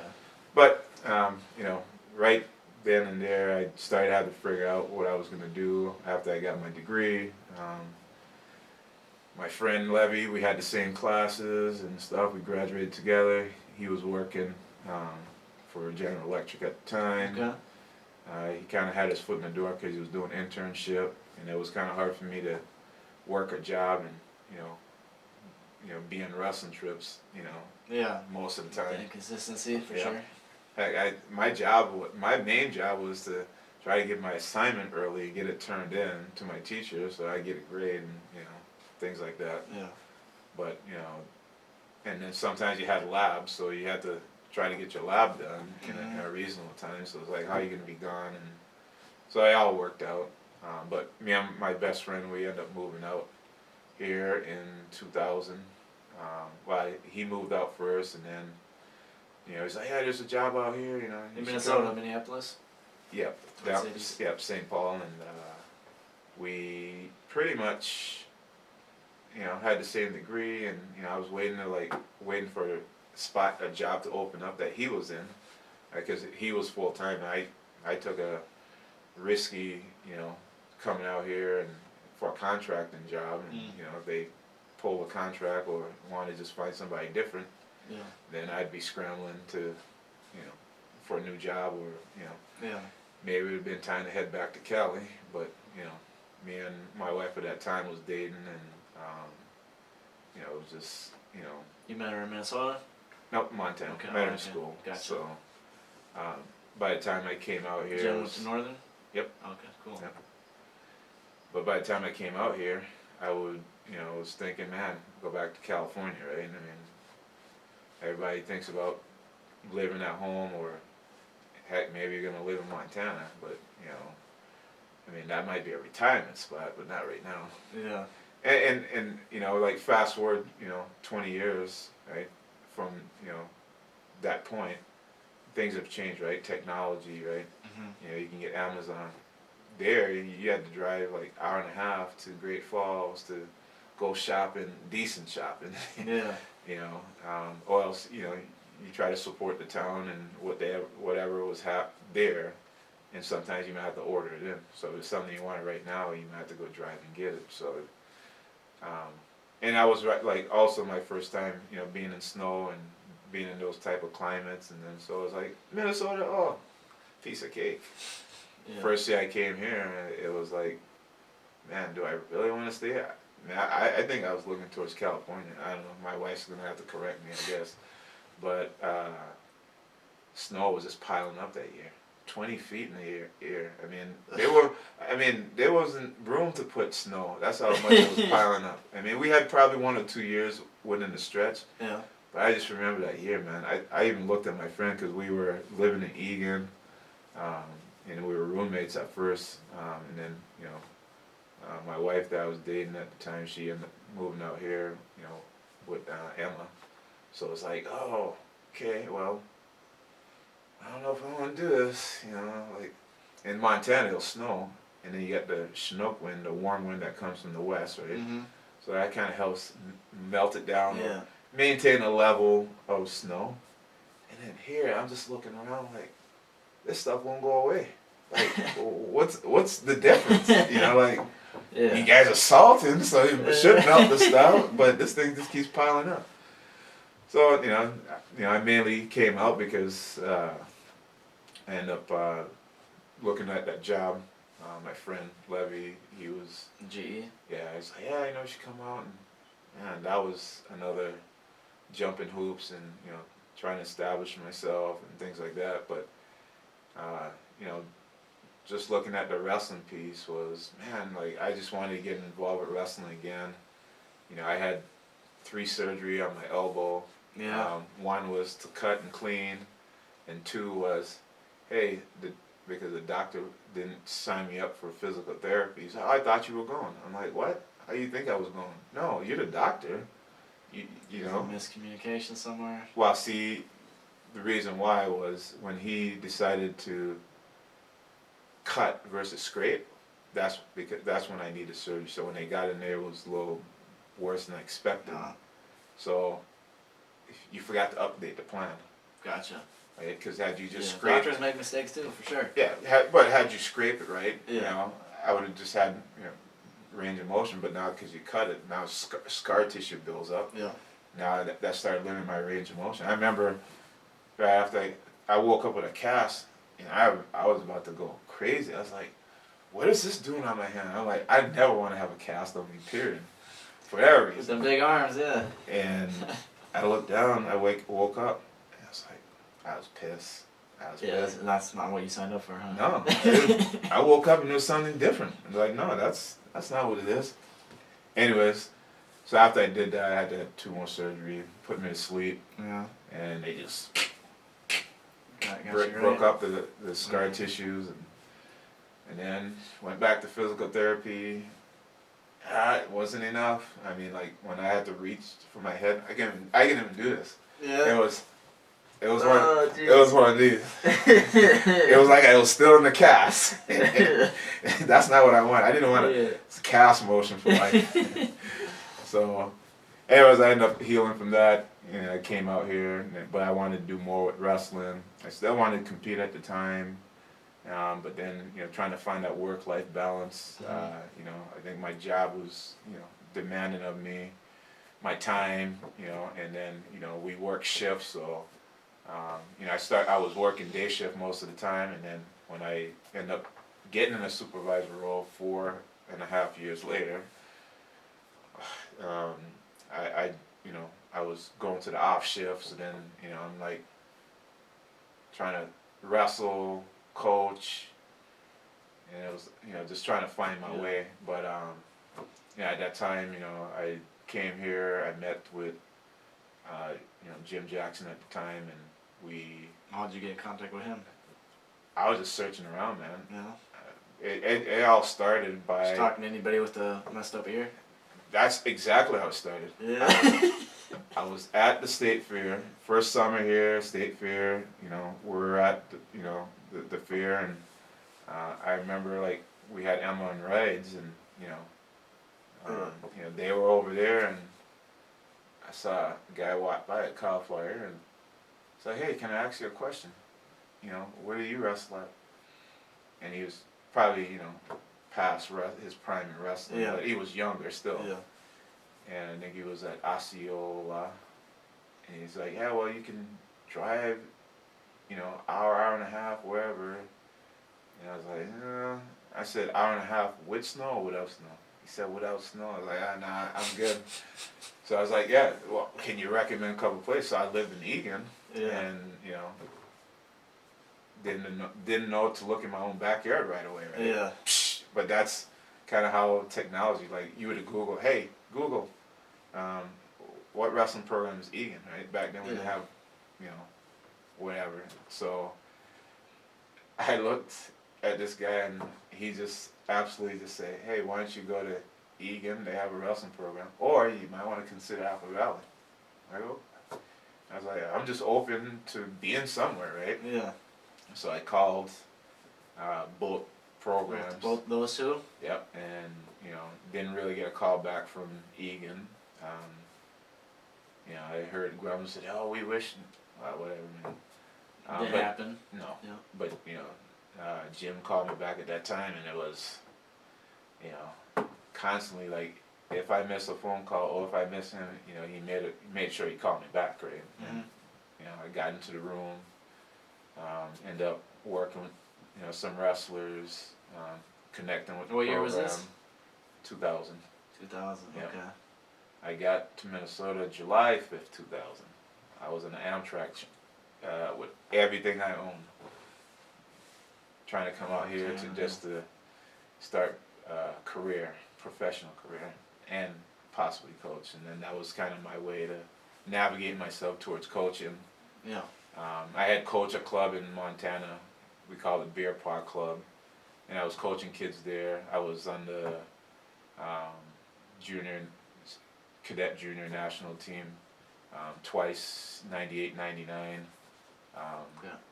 Just helping out there, and so I'm here, and I'm just like, I just want place to wrestle. Egan's right here, but Apple Valley called me back, and then not that I got a call back, I got a plan set for me, like, here, you can work with these kids, Jim didn't mess around. It was clear.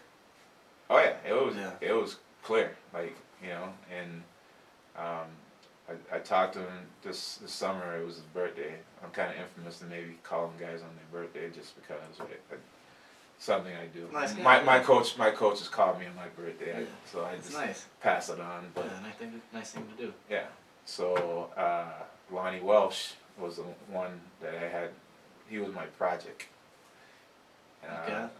Lonnie wrestled, and I think he was more of a WWEF whatever wrestler, and he would make those type of motion when he wrestled. Okay. Like, you'd never see a single first, and you'll never see him in the stand, and we just worked on basic stuff, and as we worked together and things with Jess, and I started getting in tune with the program, and it felt good, and it was just like, okay, I could, I want to do this, and it got late in the season, and then all of a sudden, hey, what do you think about coaching freestyle?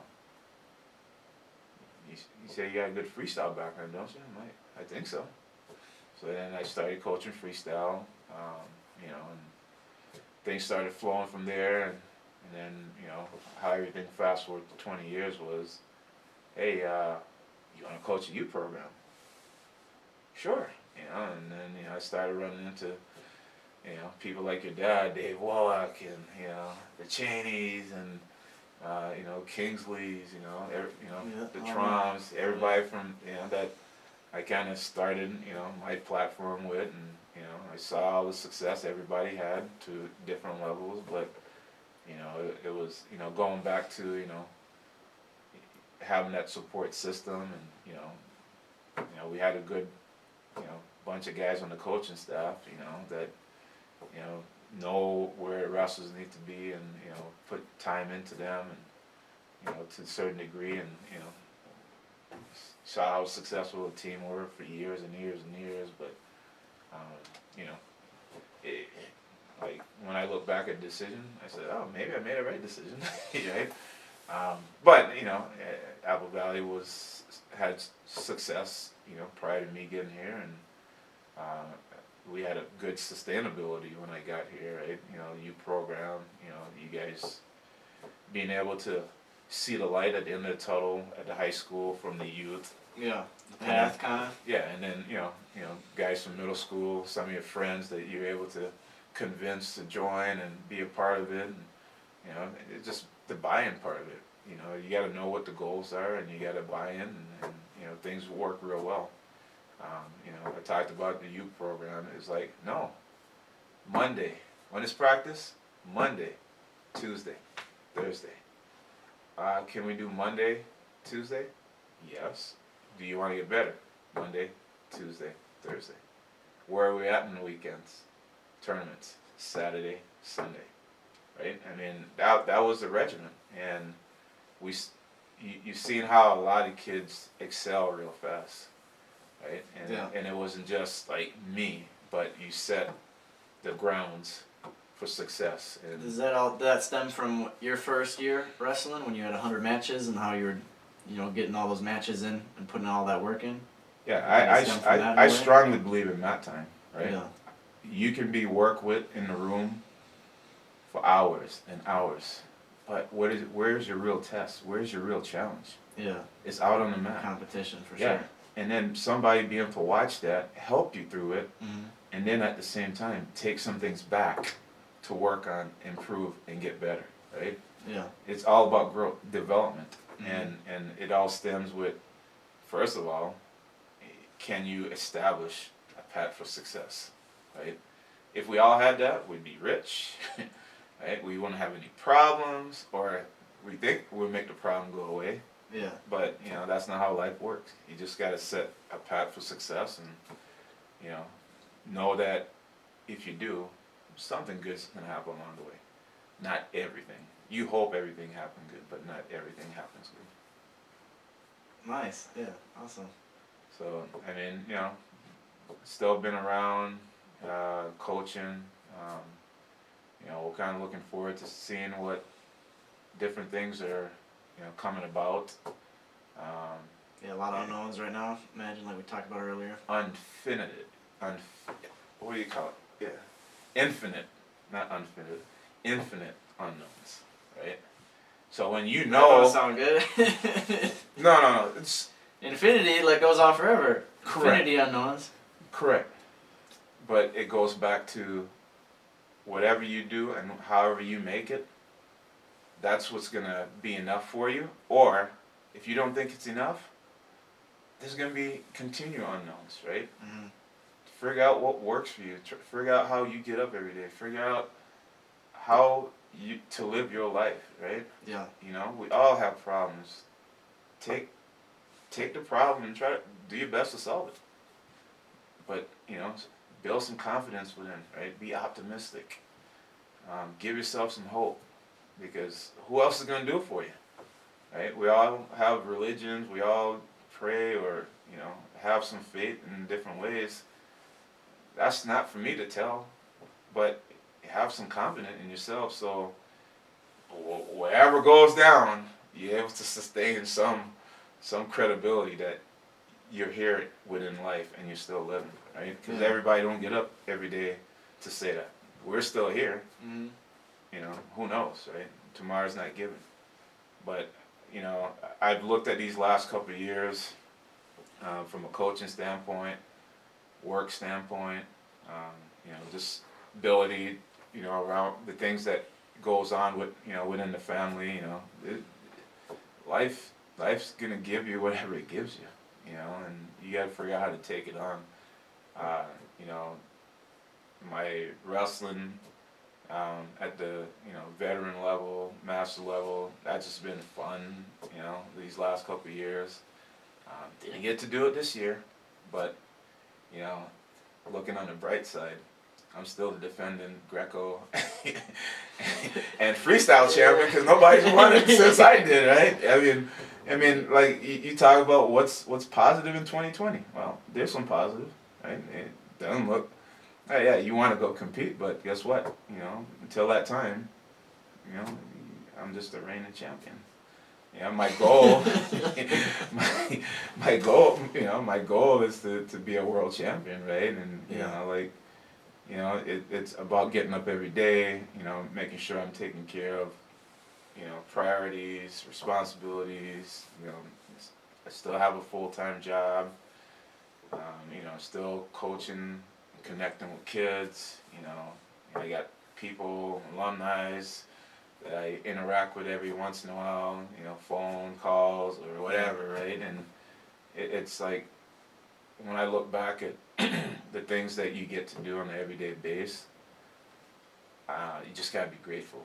You know, we don't get to dictate a lot the things that goes on politically or in a management setting within work. Mm-hmm. Sometimes you don't get to dictate in your own house. That could be a problem. Nah, I'm just kidding. But you know, like when I look at, you know, the last years of my career, and I've gotten to go overseas, right, and I get to compete, you know, Poland, Tbilisi, Georgia. I got to go to Russia. That was quite a experience. And they let you out. Okay. That was quite an experience. It was a good experience. Nice. You know, taxi ride to where I was going to the hotel was different. Yeah. I was like, why are we cutting through these tall trees in the middle of nowhere? And then I was saying, boop, you popped up in a little town. Oh yeah, you're here. I'm like, okay. But you know, I felt like I've gotten to travel the world. You know, I've had, you know, some guys that my peers that helped me, like mentor me on this level. Yeah. Which is good. You know, I got to train with the Storm, you know, Greco team because of time of day, but you know, I fell in love with Greco, and you know, it's one of those things like if you didn't do it before, you probably want to do it. I mean, that's I felt like, man, if I did this sooner, I left so much on the table. I mean, it's an appealing style of sport, but it's not appealing to everybody. No. You know, once you start doing it and you figure it out to some degree, yeah. You know, but you know, years, you know, like I have a funny story about Coach Chandler because years and years ago, like, you know, I wanted to be a part of Storm and compete and everything, and I'm like, you know, trying to fit my schedule, but it never works. You know, either too busy working or home or coaching or something, right? And then it's like, man, I got to start carving these time out so I can get workouts in, you know, be a part of these workouts. So when I'm actually wrestling on the world level and, you know, I'm doing the actual things, you know, from a strategy, whether it's freestyle or Greco, the technique and being in those matches, right? So like, you know, Coach Chandler, like I showed up to one of the Greco, he's like, where you been? Where you been all this time? And it kind of took me back to that football coach. Been around. And it was just so funny, man, because he just made me smile because I was like, man, this is what I wanted. This is what I was wanting for years and years. And you know, it's like it might not happen then, but I'm glad it happened now, right? Yeah. Better late than never. I haven't trained this year, things were different, but, it's a good experience. I look forward to it again. Coaching the Storm and wrestling and competing. Yeah, wrestling. When I won my Greco match for my first Greco national title, I still hold. Coach Shannon was in my corner, and man, the match just felt so sloppy, like to me. Yeah. And I'm like, man, I've been training, and then all of a sudden, he yells at me, "You gotta speed it up. You gotta get going." And in my head, like, I really need to get this done with quick. Like the guy was giving me some fit. He was strong. He was really long and lengthy, and he just gave me some fit. And I'm like, nah, let me just lock him up and get a nice little throw and end it. And it happened. I was like, yes, But you take these moments of things you're supposed to do or where you want to be, and if you can't get to it now, at least try to get to it at some point, right? We all have dreams, and we all have these different things we're trying to get through in life, but it might not happen today, so don't give up on it.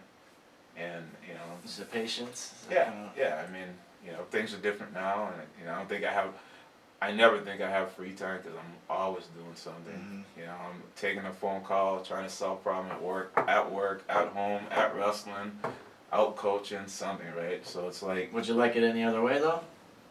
No. I mean, I don't want it to be too intense, right? I want like a day of phone calls or something. Like just spread it out a little bit. I can manage it, right? But no, it's been good. It's been good. The journey's been good. I look forward to more with wrestling. This season's been. Before I forget, I mean, just you've been wrestling so long. What motivates you to still wrestle and compete? Even at the veteran level, it's so competitive, and you have to put so much work in. Like, what motivates you still to this day? Like, to such a degree, you just love the sport so much, or what is it? I do love the sport. Yeah. But talk about how it keeps you young, right? Yeah. And it's not physically, it's not mentally. So you're naive. You're one of those person like, yeah, I'm still young, but then you go out there and it seems like you're still broken. But it's the everyday mentality of how you carry yourself. Like I get up and if I feel something ache, I know I'm alive. So it's like on to the next thing, right? I don't let that be a setback, unless it's like something like a swollen knee or something that restricts you. But when I get up every day, I feel like I have an opportunity to go do something special, do something good, and hopefully I have the opportunity to give back, at times, right? Yeah. And that's part of why I even love coaching so much, right? I see the growth, and then when you're successful, it's rewarding, right? Yeah.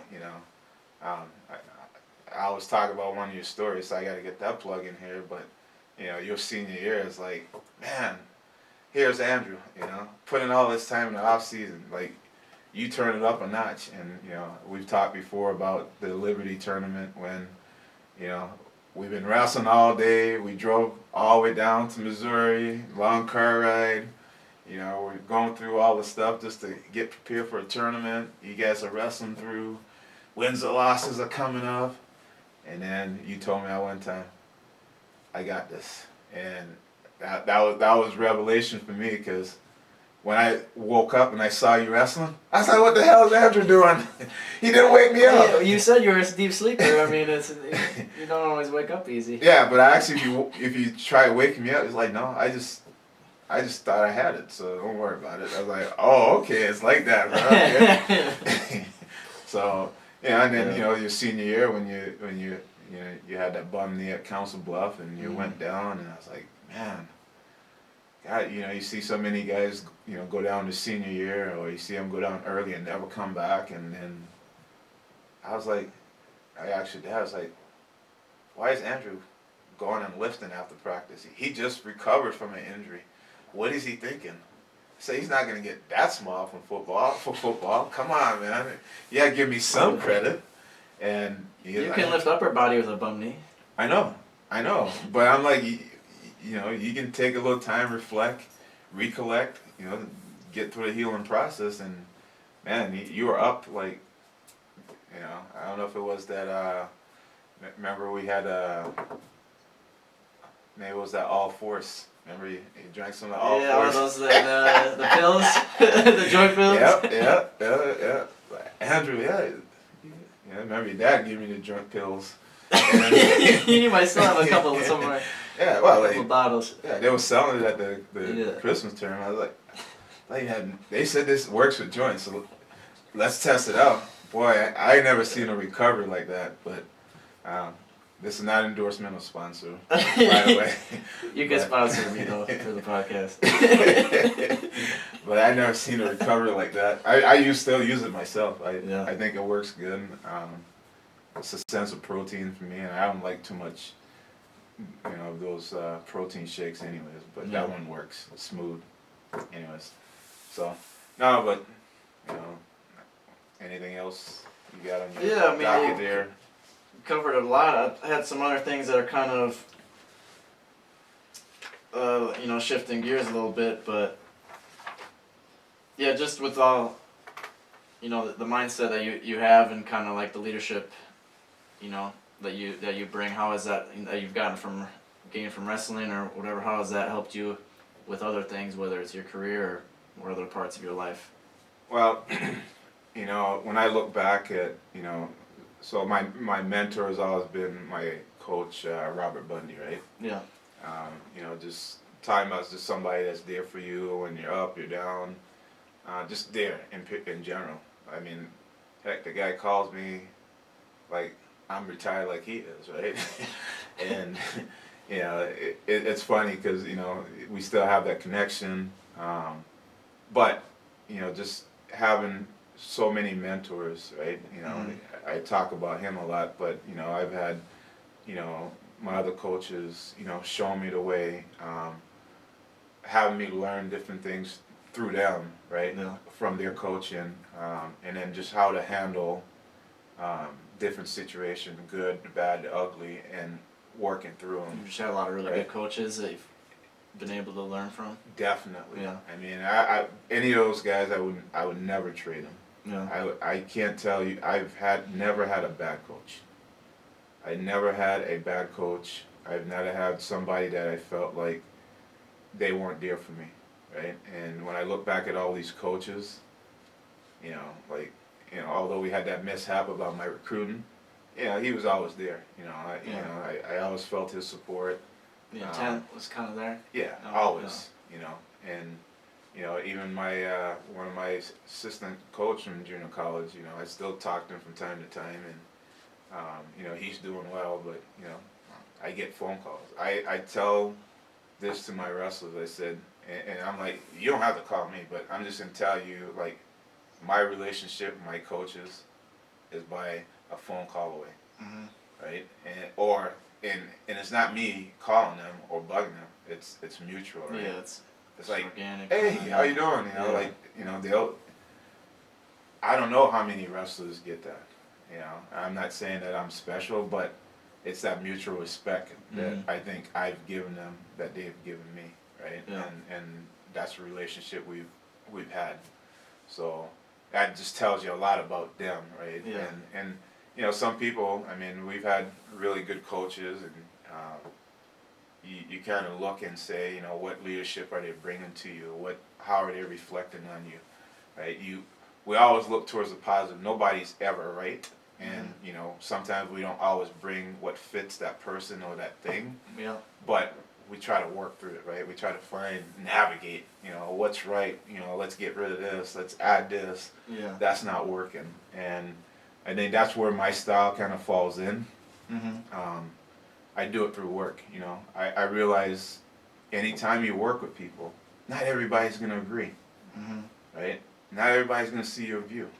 But let's do everybody a service of getting on the same page, right? And whether you do that by votes, whether you do that by somebody that we all agree that's going to take the lead and then have the final say, I don't care what it is, right? But when I think about leadership, it's, let's be compliant, let's have integrity, let's keep driving the right momentum to our goals, right? You want to have a good momentum so you can keep. It might be a pace, it might be a long road, it might be who knows what the timing is, but you're working towards it, right? Yeah. I believe hard work pays off. I've seen a lot of wrestlers. I'm looking at one right now, right? And everybody work doesn't look the same, right? Because you're, at Lifetime Fitness and at practice doesn't fit the other guy's hard work. He's still out working hard. It's just sometimes we got to do it differently to shape what we want. Yeah. Right? And that goes back to what I was saying about the inside part, right? Inside of you, you're like, nothing's going to stop me my senior year. Mm-hmm. I'm going to do whatever I want. Decisions is going to be influenced by my work, not by somebody's decision. It's going to be, dictated by that. And you see that a lot of times, and, hats off to people that work hard, and, there's people that have talent, and, everybody gets through life. There's different ways. We don't all have to be the same. Yeah. But, leadership start with, can we get somewhere? Can we keep moving forward? Right? There's always going to be bumps in the road. There's always going to be disagreement. There's always going to be something, right? The unknown, right? That's the thing that we can talk about forever. What is the unknown, right? It's being prepared for what's in your grasp, in your control, whatever you can handle, and then hopefully whatever it is that comes isn't so bad that you got to play catch up. Yeah. You're prepared enough to satisfy something that's bad, or something that you work faster to or harder towards. So. Yeah, that was really good. I mean, and I almost have to say thank you to some of your coaches, because if you've learned from them, you've definitely helped me in a lot of ways. Just like with kind of stuff you were saying, like that, how you set goals, and how putting the hard work in is how you get the the result that you want, or at least makes it possible for you to achieve your goals. Yep. I think I've naturally, maybe subconsciously kind of picked that up a little bit, and that's been really helpful. And just kind of what you're saying with the, all your coaches being really good. Like, yeah. With other sports like football and stuff, like I don't know, I have any of my football coaches come to like my graduation party, like you, all my wrestling coaches, like you guys definitely, were special in the way of just caring and having that extra, layer of good intent and following through with it, and all that. So. And to give some credit to my work, right? My work's always been demanding of me, and working towards getting to a full-time position within the company, and starting from a associate level and then moving to a senior level, and then getting the respect, because your integrity really tells it all, right? Like, I don't ever try to bring any bad work. They might be bad news, but it ain't bad work, right? And I